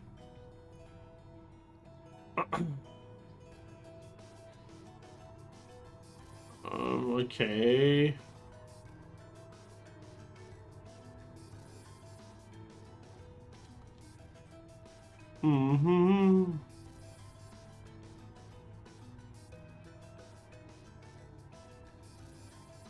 Okay, well, he did some dubious thing by being a noble and such. He in turn convinced himself that he would earn a position of great influence once he secured a way back to his home. He continued making hollow promises. Ashamed that this manly and the chastity are nothing like the scribe loose Clorian and do not share his values. Now it is time we rest, reader, given all's today travails. You bid Tariq a good night and take your leave. It is too late now to prepare for flight, so we arrange to depart first thing in the morning. But there's someone to talk about. Hello, my girl. Tizo and I were just reminiscing on old times. Ah! Thank you, Tizo. I am happy to be back among the Nightwings as well. Though you understand why we were forced to be apart for so long, don't you? Scowl! I trust that Tariq provided some good company and song during the intervening time. Squeak! And there he is, right on cue. Something I can do for you, Wolfred, sir? Wolfred laughed warmly at this. No, Tariq. We are well enough for now, Tizo and I. We were just remembering the time when we first met, the three of us. Tizo was rather apprehensive then, as I recall. He was merely being circumspect, I'm sure. Tizo has the sharpest instinct of us all. But the bite he gave you, sir, it's left a permanent impression, did it not? It did, indeed. I consider it a mark of friendship. May it stay with me for all my days. It's a good... It is a good reminder that, despite the challenges we faced together in the past, my time among the Nightwings has been extraordinary. Likewise, can I say the same, sir? Wilfred turned to you. I should apologize, my girl. Here we are talking of a history you do not share. Believe me when I say we're skipping over many of the bad parts. What I mean is, it isn't my intention to exclude you as you wax nostalgic. The Nightwings that you know, we are a strange assortment, are we not? Those of us who share some kinship from the past, I suppose we cannot help but seek some warmth in it. But it should not be to the exclusion of the friendship that we forge right now. So please, why don't you join us for a bit? Together, you, Wilfred, Tizo, and Tariq talk a while about the times gone by. The three of them are pleased to be back in another company again, having grown close through shared experience in the past. Just the same, they are welcome you into the group. In spite of the hardship you have faced, some of these idle moments that you share together may one day come form memories you think back with fondness. Soon the conversation winds down, till it lifted all your spirit for a while. And the conversation just finished like that. I guess. I suppose it's like when I talk to some people, I talk about something and then there's just no way to properly conclude a conversation and just we all go our own way and then say, oh, I talk about what I need to talk about, I guess.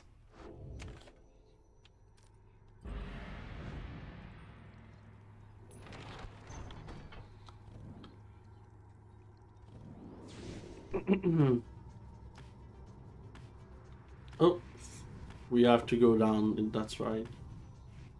Back to Homer.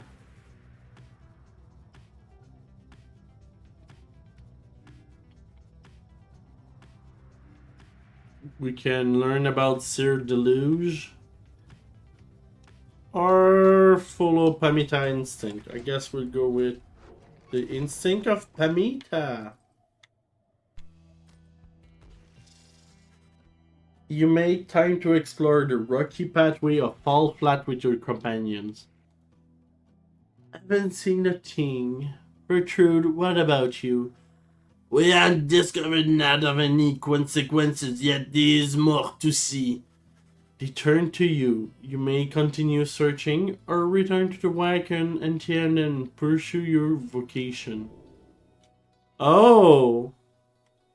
Do we search? Do we head back?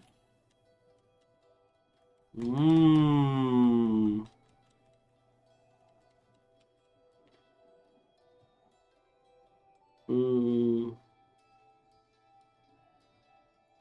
I think we're gonna keep searching. Let's try to find something. You spend more time exploring unchecked nooks and corners of the area. Unfortunately, you find nothing of value. As the day begins to grow dim, you have little choice but to return to the wagon. Oh, so I just lost my time then. Okay. Must be mindful of that because if I want to pass the ride correctly. Jordariel has seemed more reserved than usual since her confrontation with Inarius and the Tempers. Nonetheless, she addresses you. Tell me something, reader. Back where you came from, did you have someone whom you consider close? Oh. What do we do about that?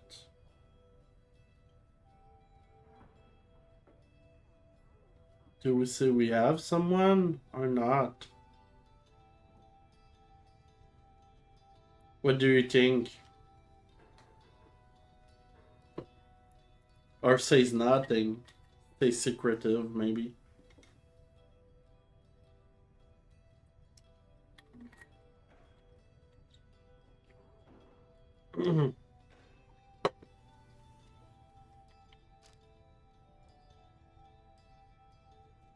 Hmm.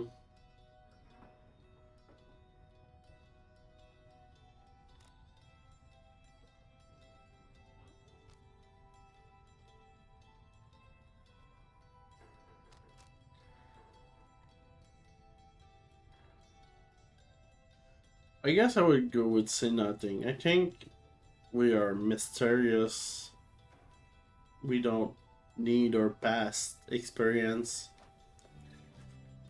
You do not respond to the question, and Jordariel soon waved it aside. It was not my intent to pry, reader. Such matters typically are not to be discussed, except by choice. As for myself, I led a solidarity life back there. True, for a time I had someone. It is something which did not end well, but there were times. She trails off. We had her times. She looks up at you then. That Inarius is a base food. We have nothing in common save a set of horns. Yet here I am, drawing comparison with how I felt at times back in the Commonwealth, while speaking to you of him. I'm a little old to be having such thought, reader, especially in a place such as this. Thank you for your time. Do not reveal this to the other. It is a trifling matter and not to be anyone's concern, especially not mine. The Trodariel makes evident that she has nothing more to say about this.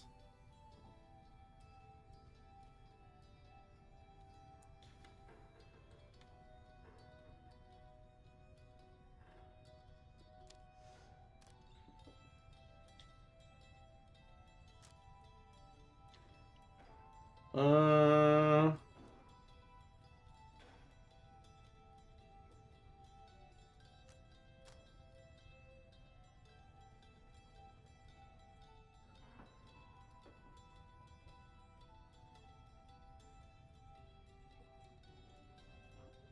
let's go with that.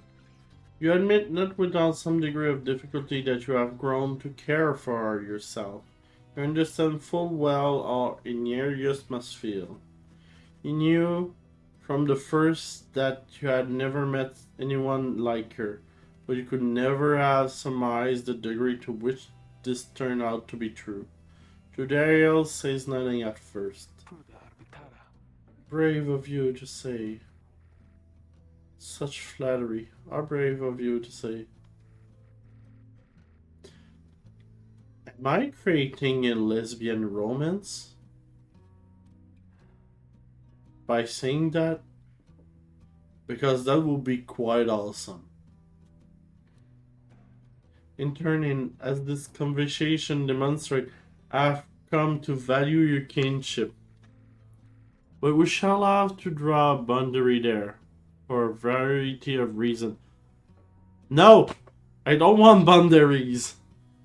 Come get me, hug me! Do something to me! I know I am not being delicate, but you and I both understand, I think, how feelings operate. Please forgive me mine. I care for you, and I'm grateful that you care for me.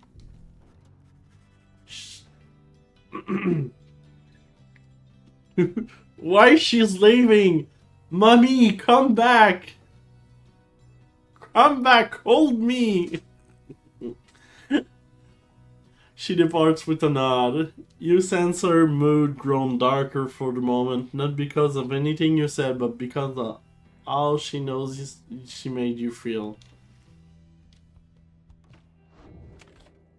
I mean, I never expected that kind of turn twist of events, but I like it, to be honest. So, let's go to the Spring of Ymir. Oh my god. Okay, yeah! Messenger him with news and rumors from the other side somehow track you down in the stark badlands of Ymir Valley. The imp message pertaining to Gay. Me, Gay! Who you liberated at the fall of Solium, whose past transgressions have all been forgiven since her return to the Commonwealth. You learned that she was taken in by a well-to-do foster family and was to be given private schooling of the highest order in the Astralis tradition. Astralis? Okay, guided by the stars.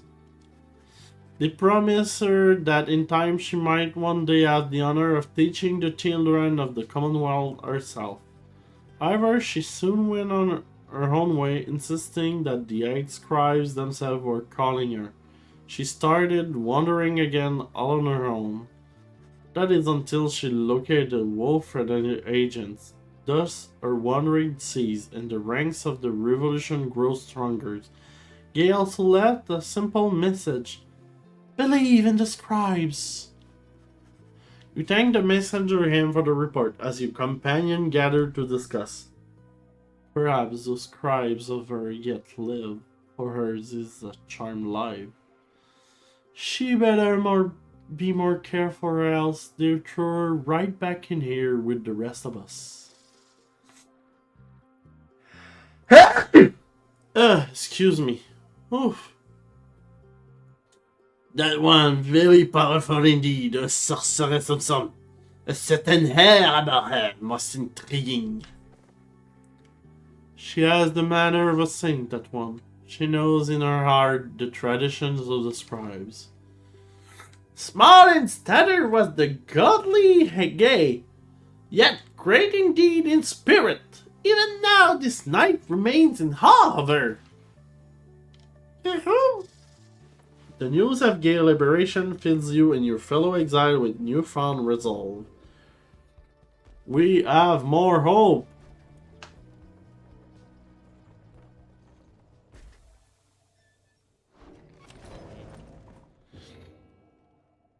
Hey, we might have any items.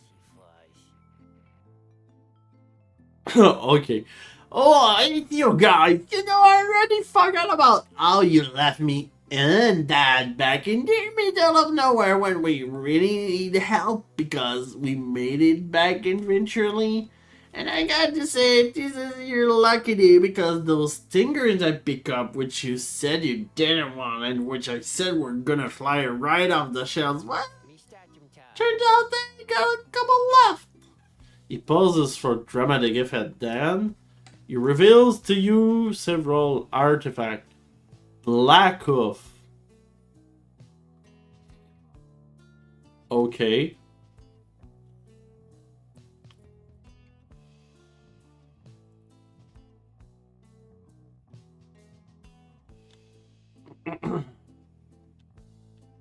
Okay.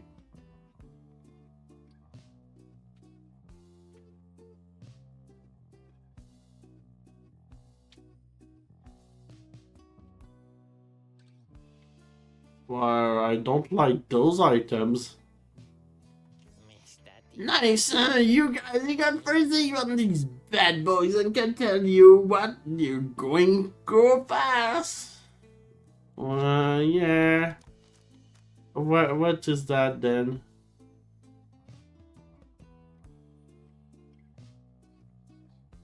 Oh. So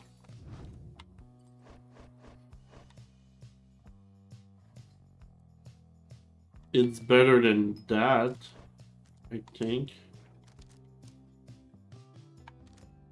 Yeah, but I forgot. Yeah, I have to probably douse be jumping in with. Hmm. I think this is not as good as I think it is.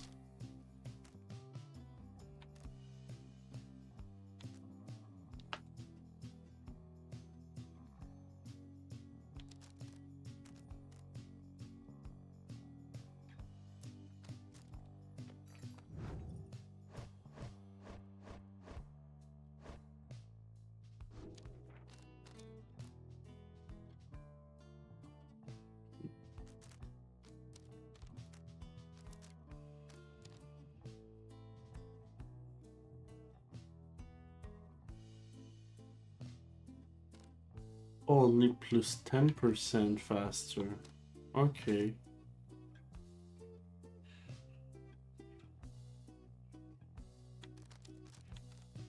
But yeah, I think I will sell that. Yes. To buy that. Proceed. I think one of the best to give. Oh yeah, I cannot give to the heart or the sap.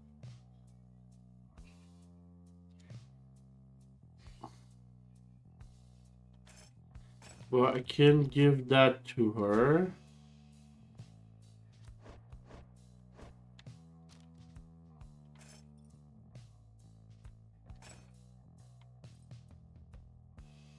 Respawn time. Why is speedy, but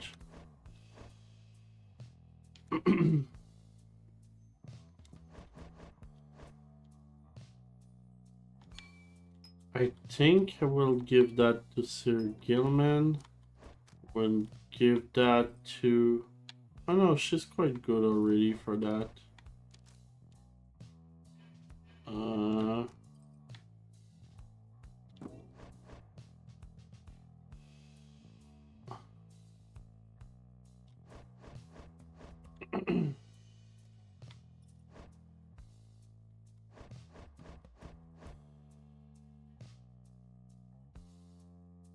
Yeah, and let's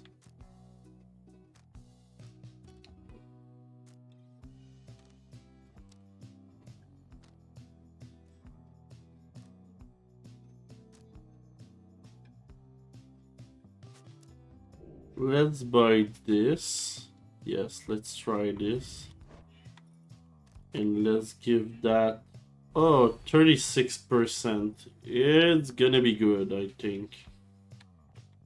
Because anytime she banishes, another burst is cutting out.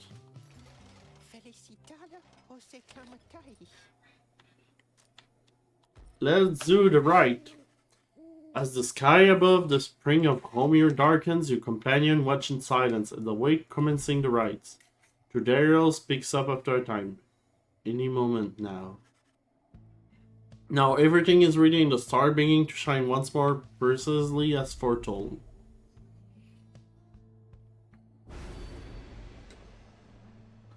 What is that?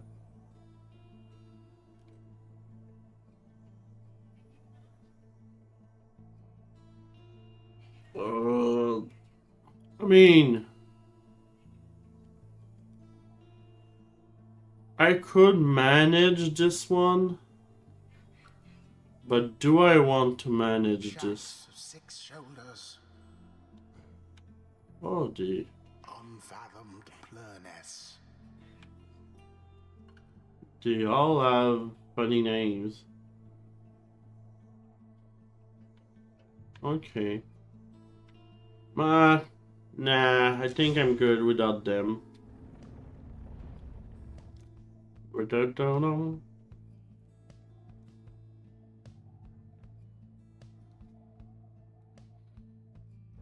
Hear me, you exiles of the Night Wings. Oh, come on. The 8 scribes summon you to the spring of Jomia. Your adversaries in the rites this eve shall be the chastity. Whose ever pyre yet burns ere the break of dawn shall surge forward on the path to glory. Now prepare yourselves. Oh, but look at this! You really think you had a chance last time, hmm? I'll have you know that we have some new tricks up our sleeve this time. Your adversaries are prepared, reader. We shall conduct the rites on your behalf. Oh yeah, so they got a flyer too. And yeah.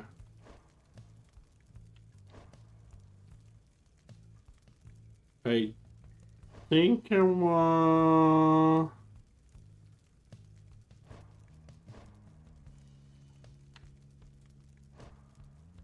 Who do I want?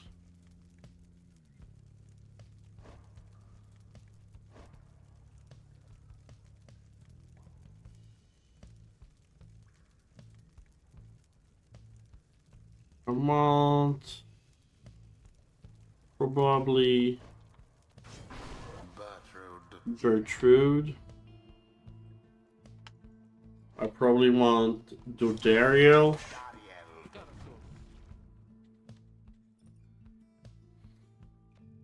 And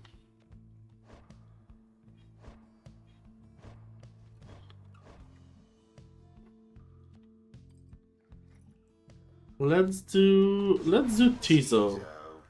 Yeah. Are you quite ready then? Hmm? Well then let us get this ceremony started.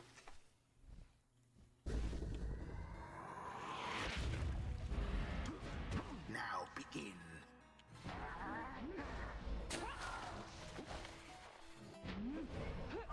Away with them.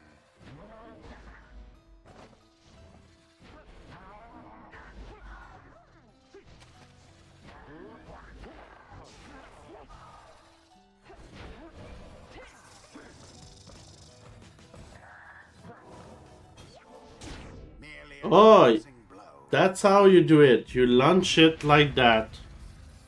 Oh, and by launching like that, You have it.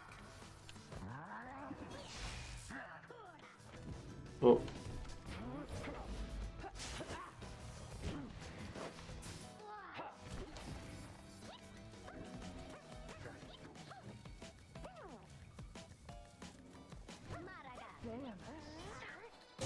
The imp boom.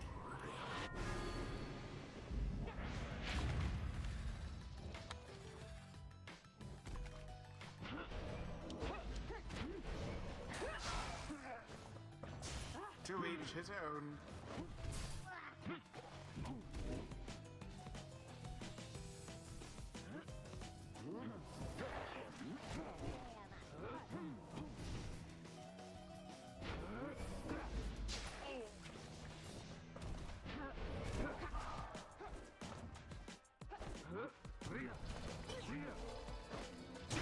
Bless Boom. thee.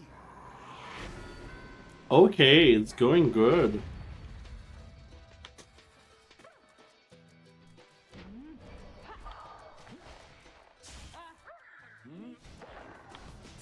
The orb hath left your clutches. Oh no!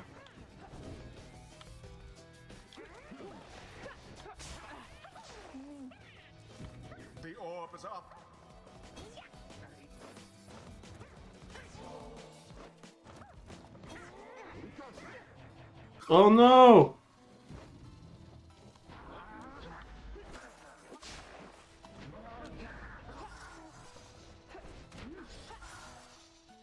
Yes.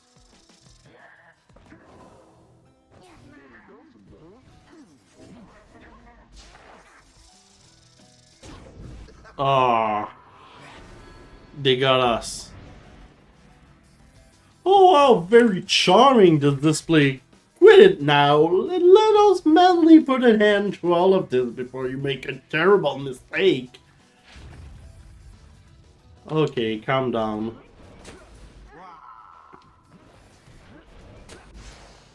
Why, that was all of them.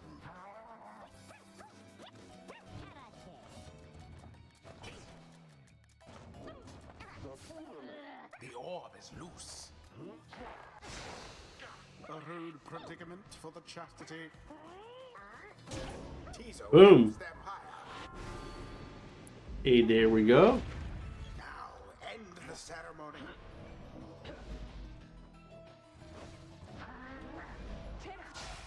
Gertrude banished. No longer just throwing in the orb. Oh la la.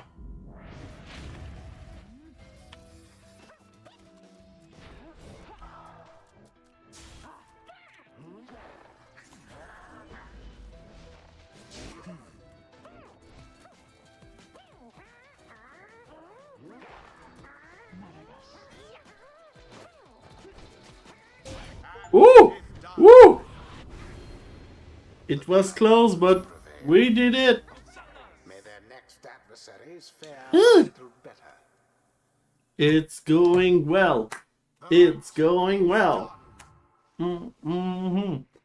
Oh my, how quaint that you decide to prevail against the chastity, despite knowing full well that doing so will cause more harm than good. Fine work. Always is there greater knowledge to be gained. There we go. Apparently, the exiled Bertrude is committed to the path. This land is so rife with rich knowledge, long forbidden in the Commonwealth.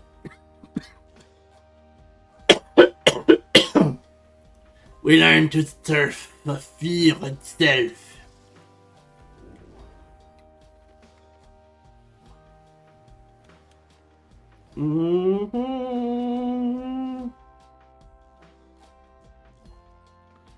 Okay, she can kind of protect. I like this one. More wide, more The aggressive. stars align. It's going well tonight so far. I hope it stays like this. After you bested the chastity rather soundly, there is little time for you to rest as yet. The night becomes, and the next rite reveals itself to be a vital one. It is already time, reader. Come see for yourself. The coldness of the season now presents to us another chance. He heads out straight away and you follow him in turn.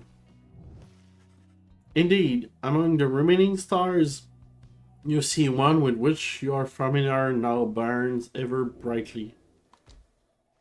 Is it the right already? Yes. The plan is at 54 of success.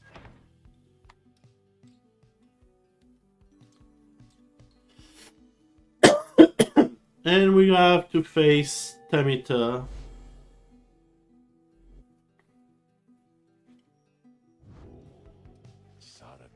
Already are the Nightwing summoned back to Mount Alodiel.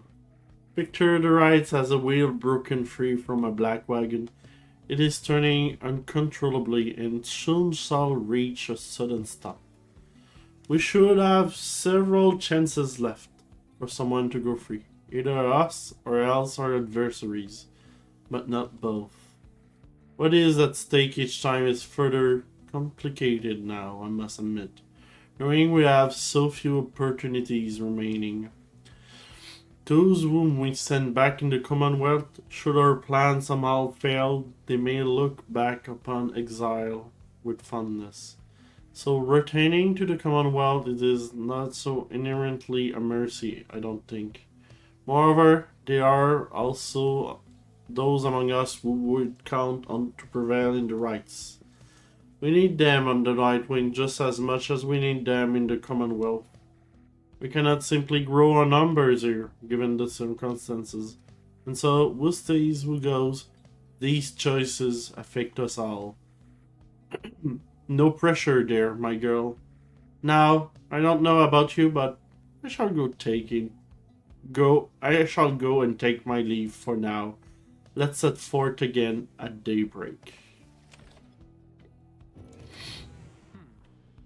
Let's speak to Jodariel. You approach Jodariel, who seems to be busy explaining something to Sir Gilman.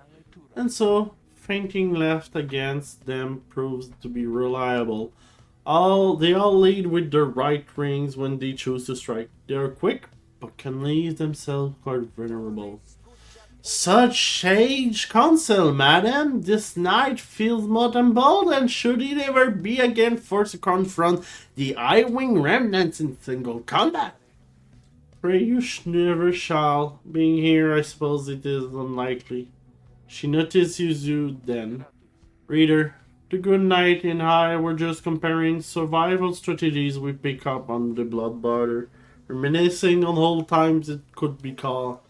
Indeed, the good Jodiel has volunteered to become this knight master at arms should we ever achieve our liberty together, and this knight humbly accepted. What? I said no such thing. I owe you nothing, worm. But the finest lesson of the archers made, madam. This knight is overjoyed that you would thusly train him as your protege. Reader, spare me, please. You somehow managed to steer the subject back to military tactics.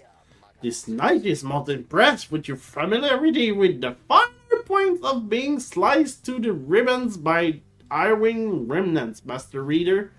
Sir Gilman and Jodariel continue the conversation for some time. You sense they are in relatively good spirit, all things considered. Okay. Let's free somebody else tonight, and I think we will be good for the night. Plus, my voice start to be hurting.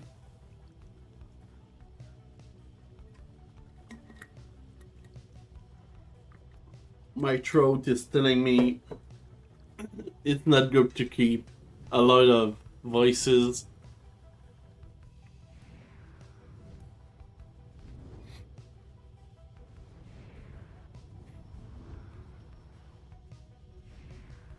Maybe next time before I do those streams I should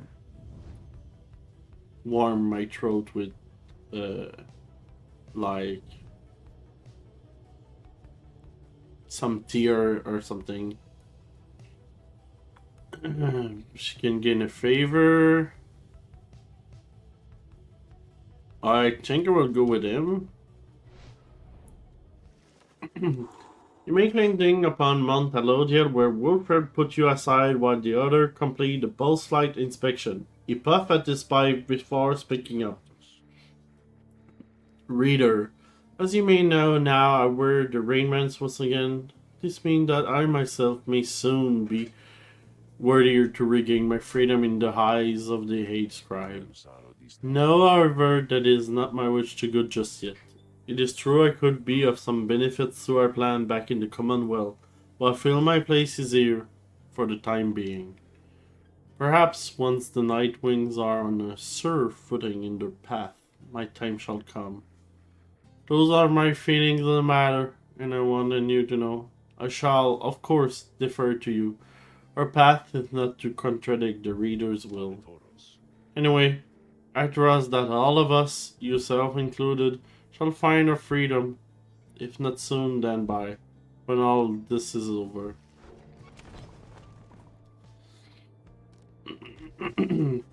Having completed the post-flight inspection, you and Wolfred visit the monument of Trisha Titties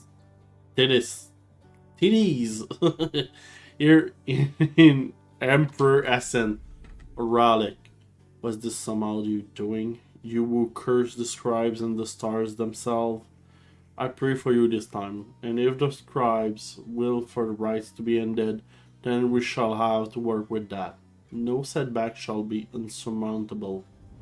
Soon he is finished paying his respect. You return to the wagon in silence, feeling as though Triesta Titties has shown you favor. You soon shall ascend the mountains, though there is time now to pursue your vocation. Weakness! Oh, that's good.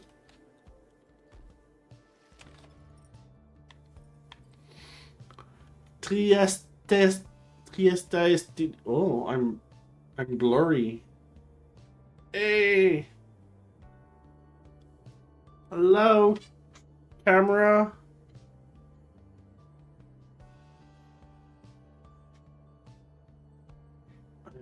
Let me turn it off and on. Nope. Why am I blurry?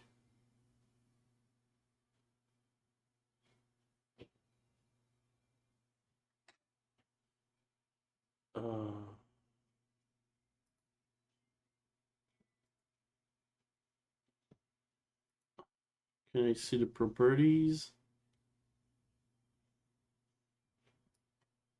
Is it back again? Oh yeah, it is back. Sorry.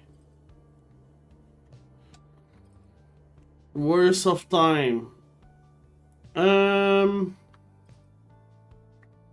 I guess I can study in private. Blah blah blah. Let's go with quickness. You concentrate on your knowledge of the AI scribe and blah blah. And we're faster. That was a great name. Yeah, it was. Not sure, probably not how it is said, but you know.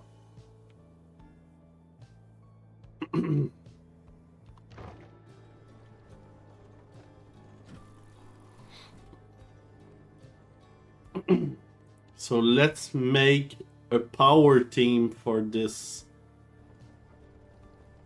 right? And we'll be quite good. En route to the mountaintop, you pass by a monument to Under King Ores, and Bertrude happens to take notice. Ye ancient gods who flit among the stars, grant thee boon on sandalwood.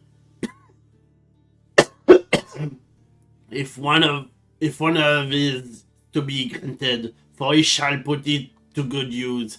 He seems to still believe in ye, to some extent at least. Thus shall we do the same for now, and honor the traditions. Soon she finished paying her respect. As you prepare to continue your ascent, you sense that Under King Ores has shown her favor. Glory! Oh, damage she does. Oh my god. It's powerful. Okay. She's a powerhouse now.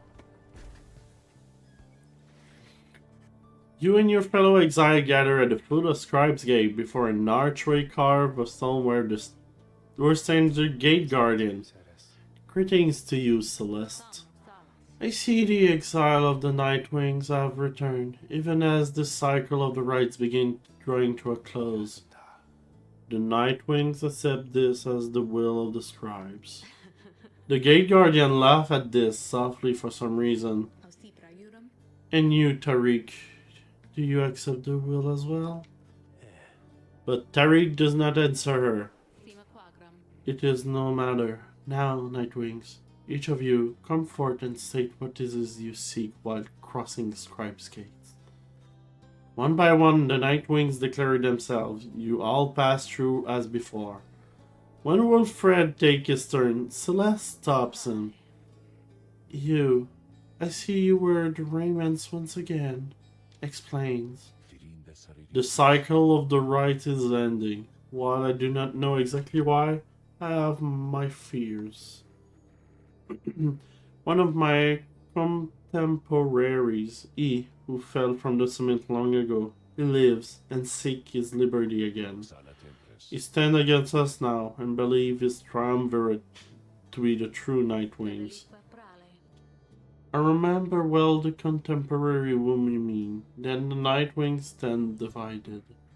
Yes, and so I wear the raiments once again, in case that it may help to right this wrong. For I am Wilfred Sandalwood, and seek liberty for each of us, so that one day we all might stand shoulder to shoulder on the other side, and bring our freedom to the people there. She considered Wilfred's word for a moment. I see. Then move along. The guardian of Scribe's Gate regards you all, and then she beckons you onward. The Hate Scribe bids the Nightwings welcome. Go forth with glory. Celeste? What is it, Tariq? The will of the scribes. Long have we both followed it. I think you would agree. In equal measure, it has drawn us close as separated us. But if their aim now is to keep us apart for another age or longer, then I do not accept their will. You blaspheme, Tariq, and at the gate, no less. But Tariq simply put his back son. Then me, describe themselves, admonish me. Until tomorrow night, Celeste.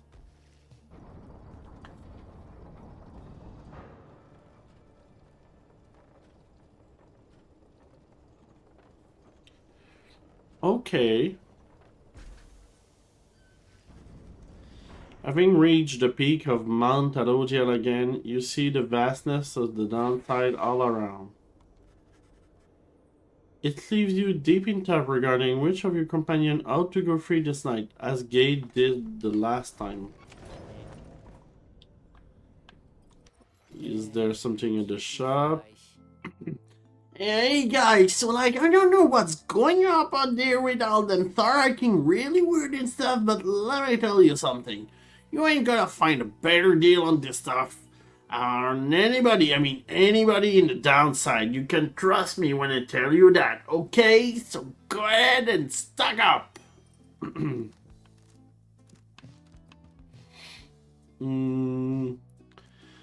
Value 10 only.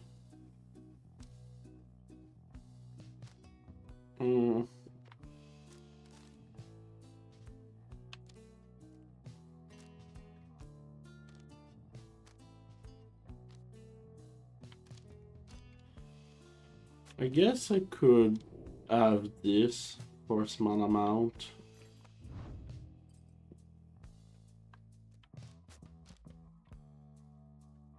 Oh,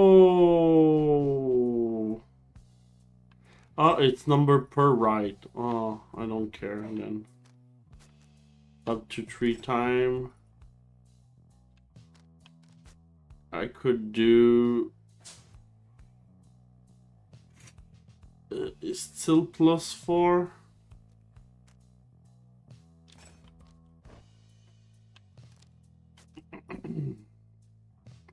Seven,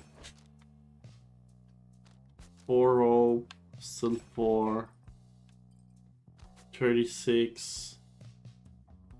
Oh, we get at 44 now. Almost half the time she will burst. I think it's good. See you guys again sometime maybe, okay? I gotta say you're my favorite customer I had all week. let's talk to Wilfred. Wilfred looks up to you as approach and smile. I never thought I would say such thing, my girl, but it is good to wear the raiments and the rights once more. The march of time does have a way of eating certain earths. Besides, the Nightwing of today, we are very different beasts than the triumvirate which took me in almost a decade ago.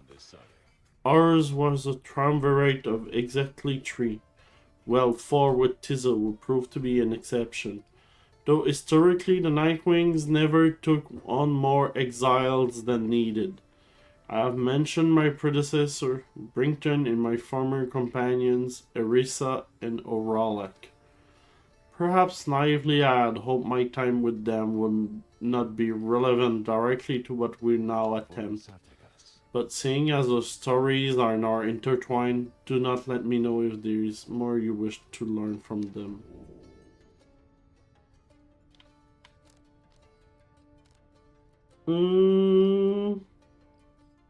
Let's ask about Erisa. She's the most curious one. You ask about Erisa, we understand betrayed Oralek in the moment of his liberation, but then perished in the Shimmer Pool. I'm afraid you know the brunt of it, my girl, but I suppose you got to know something Erisa's past, lest you be quick to judge her solely by her action.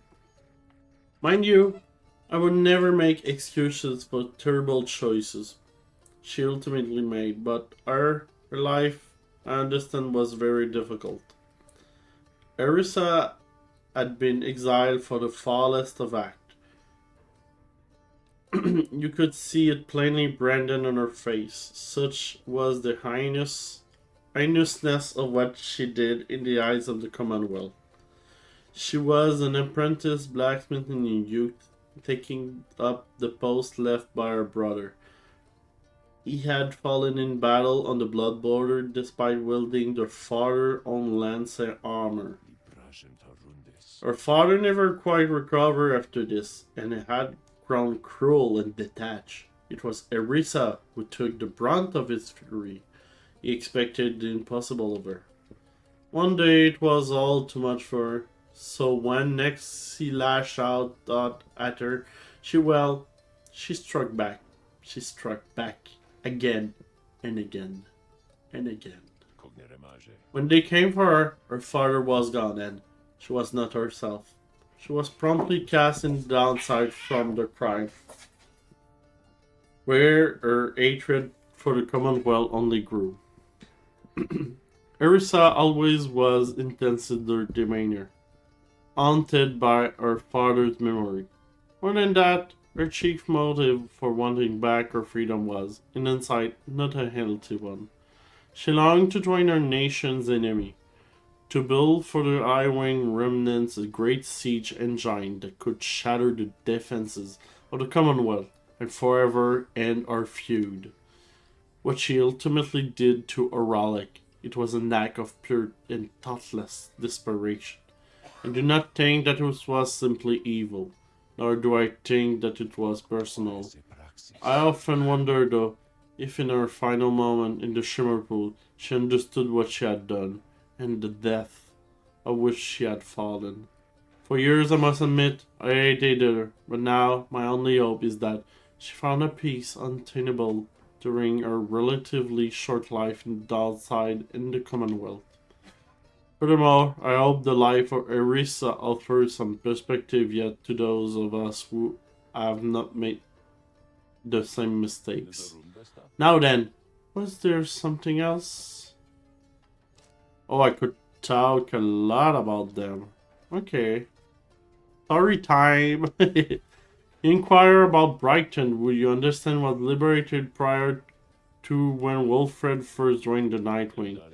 I never met Brighton in person, but I know him rather well by now. Though for that matter, my girl, so do you.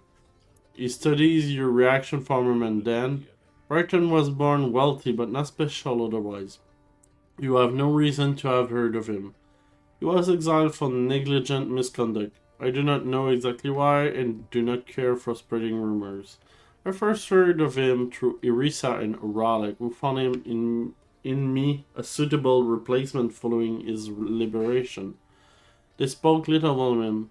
Oralic gave the impression they did not see eye to eye, but he assured me I soon would hear from him myself. Indeed, as I became accustomed to the book, which you know well by now, I soon began to hear the voice.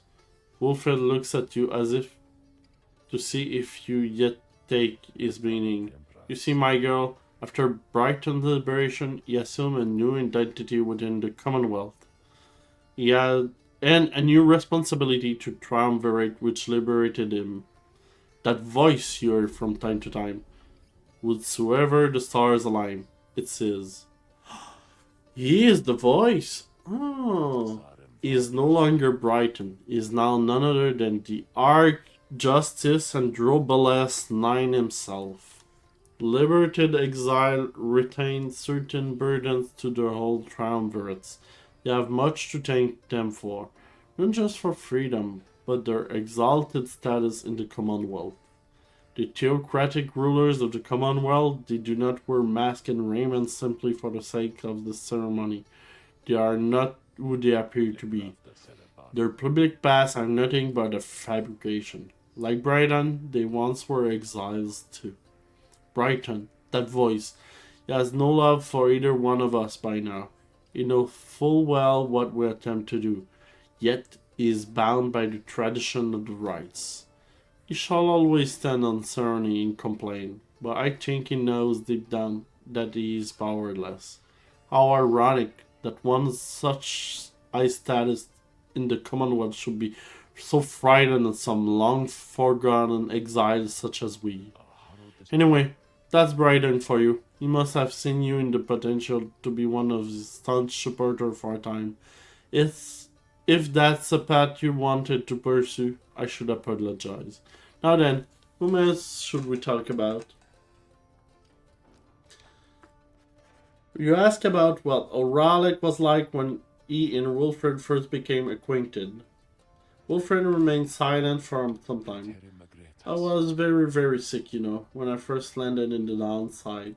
The long trip down the river must have been a little much for me. It was Oralic who found me. He couldn't have known my capacity to read before he revived me.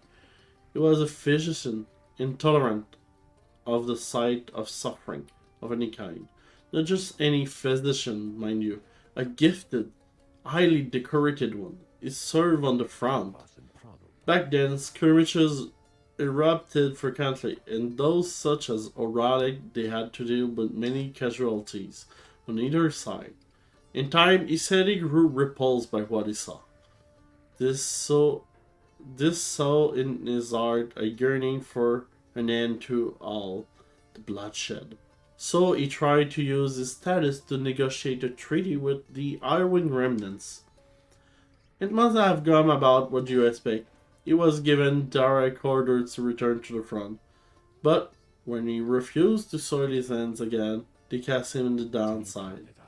Here, he gained the notice of Nightwings, and before long, he grew to be one of the finest ride conductors anyone has ever seen.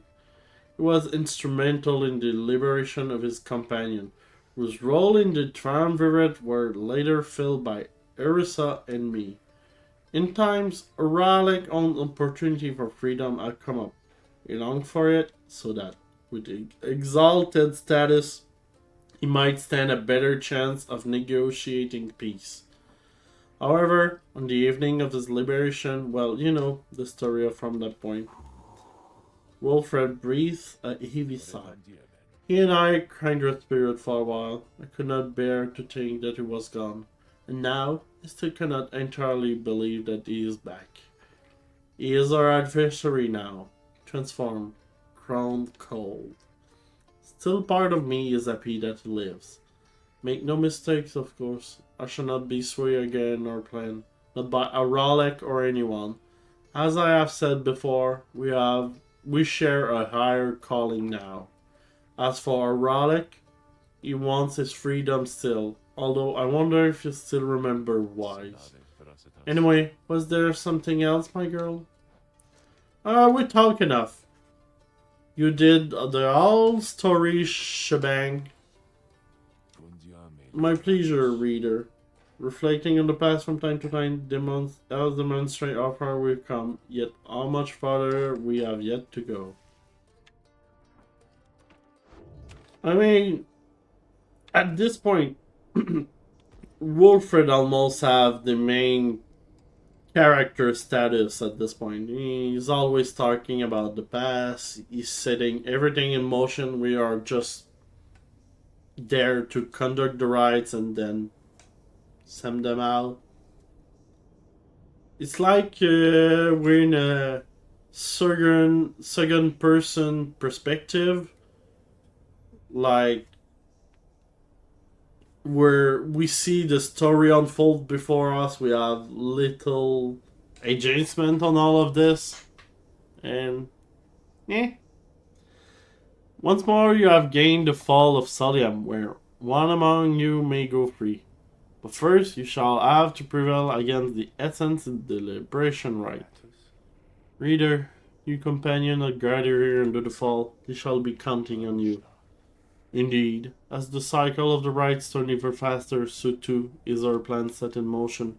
My agents in the Commonwealth are beginning to cause a bit of stir out there, and word that has reached high places that the rites are ending. This is our chance, though let us not despair, should victory elude us here. We shall make the most of whatever the scribe may have in store for us. That is to say, good luck, my girl. It's time.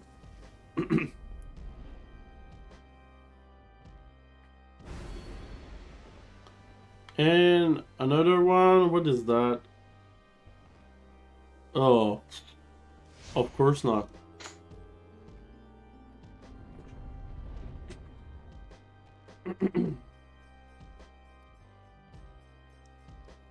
So let's do this. Once more, the Nightwings gain the summit of the sacred Mount Aladiel to conduct the liberation rite. Even as the stars themselves abandon you. Make good upon these final opportunities, reader. This glorious age-old tradition coming to an end upon your watch. I trust your adversaries, the Essence, shall not throw away this chance. Choose now who may go free, should they unfortunately fail. The pyres burn and each of the triumvirates is present and prepared. I concur. The pyre burns and each of the triumvirates is present and prepared. Then, anointed ones of the essence, come forth now and declare yourself. Pay any respect you have unto your adversaries, the Nightwings. Tamita swoops down from somewhere and unfastens her mask. I am known as Tamita Tane. I mean to return to my ancestral home and promptly resume my responsibilities as flight tactician of the Eye-Wing remnants. Our long stalemate against the Commonwealth shall soon be ended, should I and several of my sisters manage to rejoin your clan. Then our vengeance shall be swift and thorough. Your quarrel with the country that cast you into exile is beneath the notice of the scribe, Tamitatane. Here you shall be judged under the stars. My quarrel with the Commonwealth is all that gave me and my sister strength enough to reach this point. The scribe out well take heed of how my people suffer. We are not weaklings anymore, like your Tresta titties. We shall not fall in line with flightless fool and their naked attempt to subsume our heritage, our culture. Speak not again thus of the saint, and you shall be expelled, Tamita Tane. Tamita scolds, then turn her attention towards our side. And Nightwings, as for you, the fury we shall imminently show is nothing in comparison to the hatred growing for the Commonwealth in the mountain on the other side. She signals to her sister to ready themselves. You seek free your You seek your freedom? There shall be nothing save for devastation should you manage to return. Nightwings, your decision. On whose behalf you shall conduct the liberation rite. Reader, I will ask you to choose wisely, but I'm sure you know no other way. And you, prepare your song, Tariq. Of course, Celeste. Whom do you intend to liberate?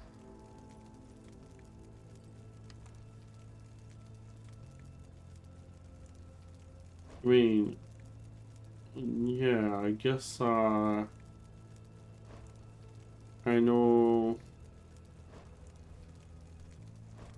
everything about them. So I cannot send the worm. Why is that? What? Is it only the three? Is it only the three best? Why is it unworthy? I don't know.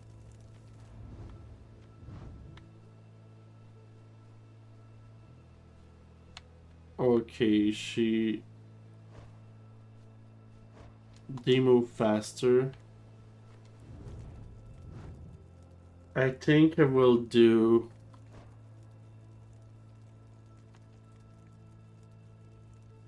I think we'll go with Tizo then.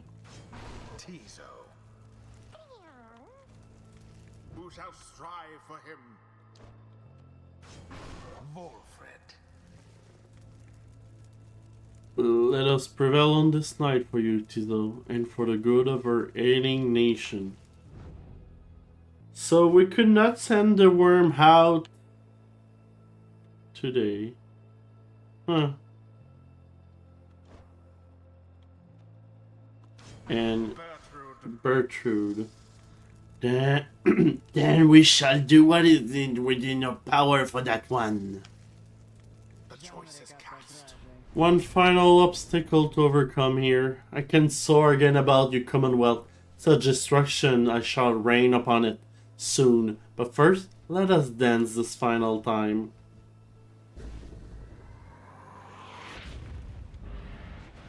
Commence. Oh.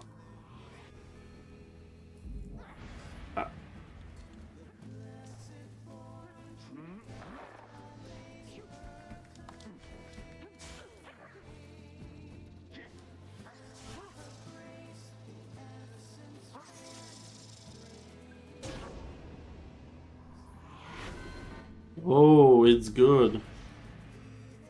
As the liberation rite continues, you sense Pamita reaching out to you, or perhaps you're reaching out anyone at all. Reader, someone, please. Let her prevail, please let her prevail, hear this once. If this thought makes me a traitor, so be it, but please let Tamita prevail, for she is here wrapped up in all of this because of me. The plea trails off and Pamita remains steadfast, all her attention focused on the liberation rite. And as for Tamita, prepare yourself, Nightwing, and as for you, Pamita, I await the outcome of this night, for it shall soon ensure that we may never have to see your smirking countenance again.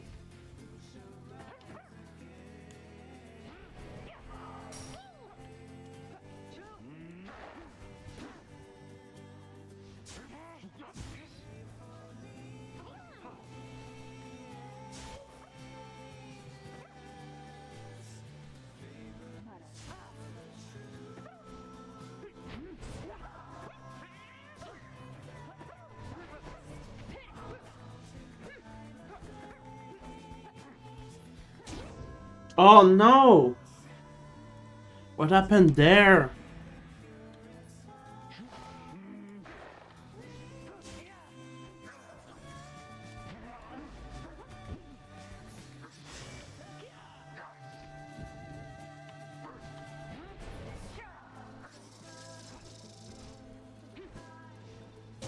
Boom! Okay. I'm doing quite a lot of damage with her.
Ellie, come on.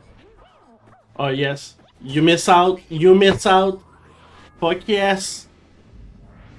Oh, Heart now, my sister. Damn what the book says. Advance to strike formation. Prevail there against these wretches no matter what the cost. In disregard for the will of rights, Tamita attained as order a triumvirate to push further afield, adopting an even more aggressive stance for the remainder of the ride. Oh, Such hatred spewing constantly from alas. so she's cheating, basically. You left yourselves wide. But what can I do? Perhaps you are unworthy.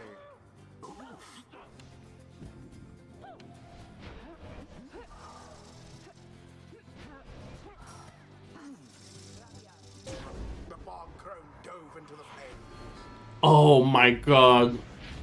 One's left.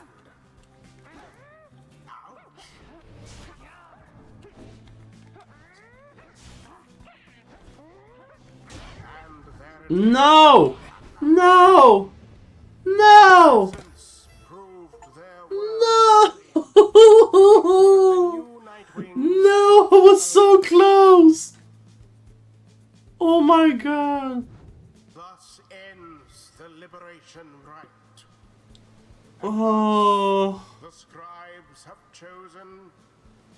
The exile appointed by the essence shall be free. Absolved of all misdeeds. Return to glory in the Commonwealth. Her adversary and all others shall Oh. to carry out Oh my god. rightful sentences. I was so close by 1.1. And just because they started cheating at the end. Oh my god. Wow. I will say, I think it's not my fault. They started cheating. Commonwealth fools. All fitting that traditions such as this should spring forth from a culture such as yours. They all have put me to the sword, but no, they in their arrogance and in their smug superiority deign reason that those such as I ought to be exiled instead. Ere then, we will live in penitence and learn the errors of our ways. She laughed for once, though not with joy. Such utter nonsense. And now they shall receive me open arm, a champion forged by their precious systems. Yet I shall use every waking breath to bring them all to ruin. She turns to her fellow sister of the essence and regards them with respect. Sisters, we may not be bound by blood, but ours is a stronger bond than even than that. May we soar together in the stars someday, and I swear to you, the Eye-Wing remnants shall survive. Farewell, sisters. A moment later, she is gone, engulfed within the water of the shimmer pool, yet you hear her voice reverberate for one last time. Farewell, sisters. Ah, Godspeed, Tamitha Thane. I'm really mad at this. Scribes are watching from afar. I'm kinda By furious. grace, may the cycle of Let's just say crimes kinda. keep turning for as long as possible.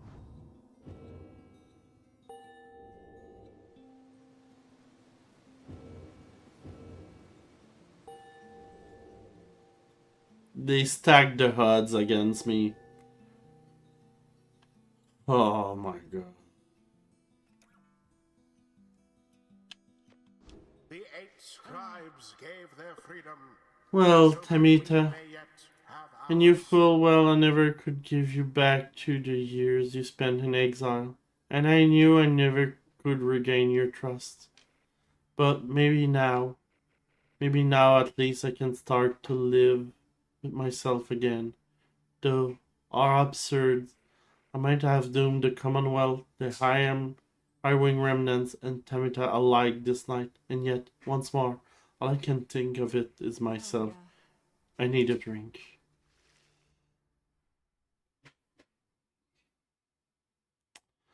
Aww.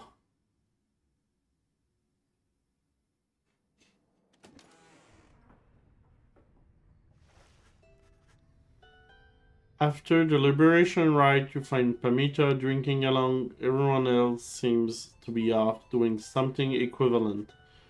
You are about to leave her to be when she looks up at you. That's that then, reader darling. Mission accomplished. Is that what you wish to hear? That my loyalties have all this time rest with Tamita? You know that it's not that simple. Besides, I think I made plain my intention from the start. I'm here because of her. She looks up at you then. But I'm still here because of you.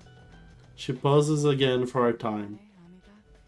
I don't know the reasons why we failed that liberation rite.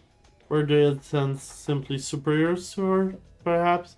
Well, I don't wish to know. And as you can probably detect here, darling, I feel no joy in this outcome. But I feel as though a part of me was liberated there along with Tamita. So, and I realize this may make little sense right now, but thanks. If nothing else, for being there to help me see this through.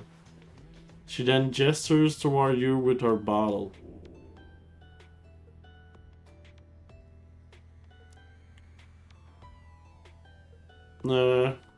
I don't agree. I'm still mad. You turn aside the bottle. Pamita shrugs and smirks. More for me then. Nothing more needs to be said. As the hour grows very late, you excuse yourself and leave her to her thoughts. If Pamita ever was conflicted in her intentions, you sense that now she is fully committed to the group. She has nothing else to strive for. We have but a few such liberation rites remaining. Exactly how many I do not wish to speculate about as yet, until such time as we can better say for certain. Under no circumstance would I suggest this is ideal. However, it is opportunity enough that our plan may as yet succeed. Although all of these set back, I fear. Wilfred trails off and falls silent. Some of the other exchange look they are beginning to understand. With the ride soon ending, everything which Wilfred has sought both on his own and for many years, and now with all of you, all of it may all have been in vain. The hush spread to the others, but not to you. You then proceed to do something that none of them seems to expect. You raise your voice. Each of your fellow exiles turn to you, their expression asking you a question with no easy answer. What are we going to do? As you meet Bertrude gaze, the words for the occasion begin to crystallize in your mind. You are searching to find the right word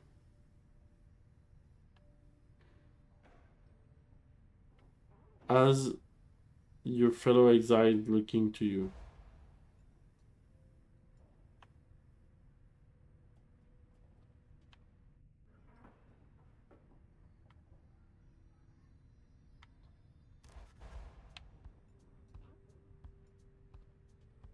You tell them that you you all stood together through this quest and are now poised to seize a glorious opportunity. You tell them that you're not going to mince a word with anyone here because by now each of you know each other very well. None of you pursued this quest with any guarantee. It is a quest you all very unlikely and well. The Commonwealth is already in upheaval. There you have unfinished business to conduct. You have to resist the forces that would crush you. Oh, I can change them.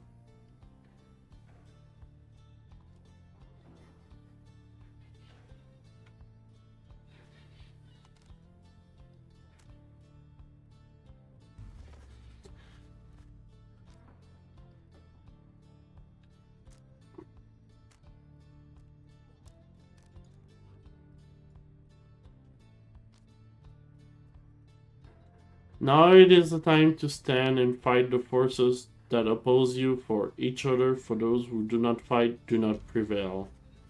If you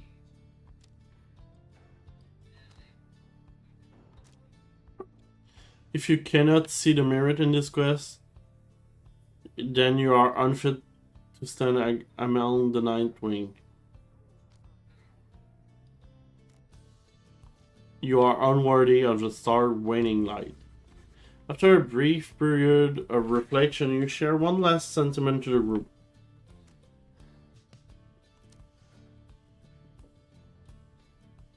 The stars may die, but our cause shall live on. Then you join the others in silence. Thus do you remain together with your thoughts. No one speak for a time, but then your bluntness is appreciated, reader. You might have success upon the blood border thusly spoken, that lets us see where our path leads. Truly believe that your commonwealth can change its way then, reader darling? I suppose that I may yet come to believe it too. May long the stars remain the light for you, reader, madam. All the while Wilfred remained watching you intently, then his expression softened and smile. You are right, of course, my girl. We are the Nightwings. It is precisely as you said. The stars may die, but our cause shall live on. Let us then, reader, to the end of our quest and the dawn of a new age for all you kin. Everyone, for the Nightwings! Everyone responds in kind. They stand with you no matter what. They await the outcome of your vision, the star, which burn with renewed fury, because now the last rite beckons. Oh, and they have more hopes now. The stars above now burn with what appears to be a desperate fury, many more of them than usual.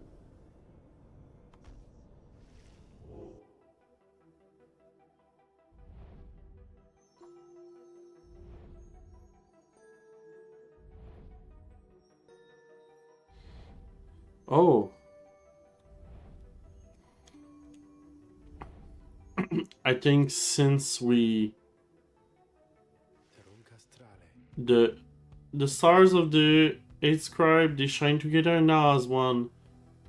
Tariq draws breath as though surprised by what he sees. He backs away and averts his eyes. This is another sign the right are soon to seize. Few chances remains yet to confront the adversaries you have met during your journey. Okay.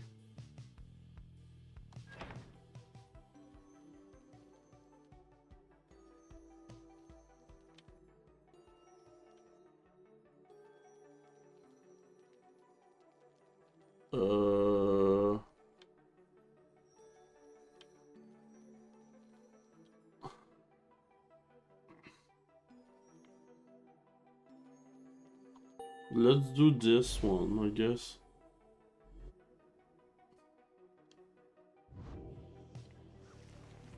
Your next adversaries are to be the accuser led by one called Landell, whom believe you first met many moons ago. He's a tale I shall be forgotten. He then tells you what he knows for your next adversaries. Landel the Liar, the first adversary you confronted in the riots not long after you took your first step on the path of freedom. A former constable of Commonwealth, he gained a reputation for his strict and brutal manner. By any means, he always cut the crook. He arrested a civilian who waited him on suspicion of theft of Commonwealth artifacts that had gone missing. Lendl discovered the artifact himself in the civilian home. The suspect soon was exiled, still he denied the charges even as they cast him downriver. The case was investigated further, though too late. Suspicion turned to Lendl. It turned out he planted the damning evidence himself, so he was exiled in turn. In the downside, he so became acquainted with the rights, having heard of all this from several people in high places. He asserted himself as the de facto leader of the accuser. The bent to his aggressive nature prevailed many times under his watch. Yet each time his chance at liberty arose, the Nightwings either defeated him or simply did not show. At any rate, Landel shall be looking forward to our arrival, I suspect. We may resume our journey come daybreak, but in the meantime, I will advise taking what rest you can. You bid Tariq a good evening. At dawn, you shall take flight again. Okay. So, after trying a few rides tonight, we finally lost our first important one. Still by 1 point. I cannot believe it. I cannot believe it. Ugh. But that will be all for tonight. I have to go sleep. So I wish you a nice evening. Thank you for coming by the stream. It was fun. And I will see you all next time. Bye bye.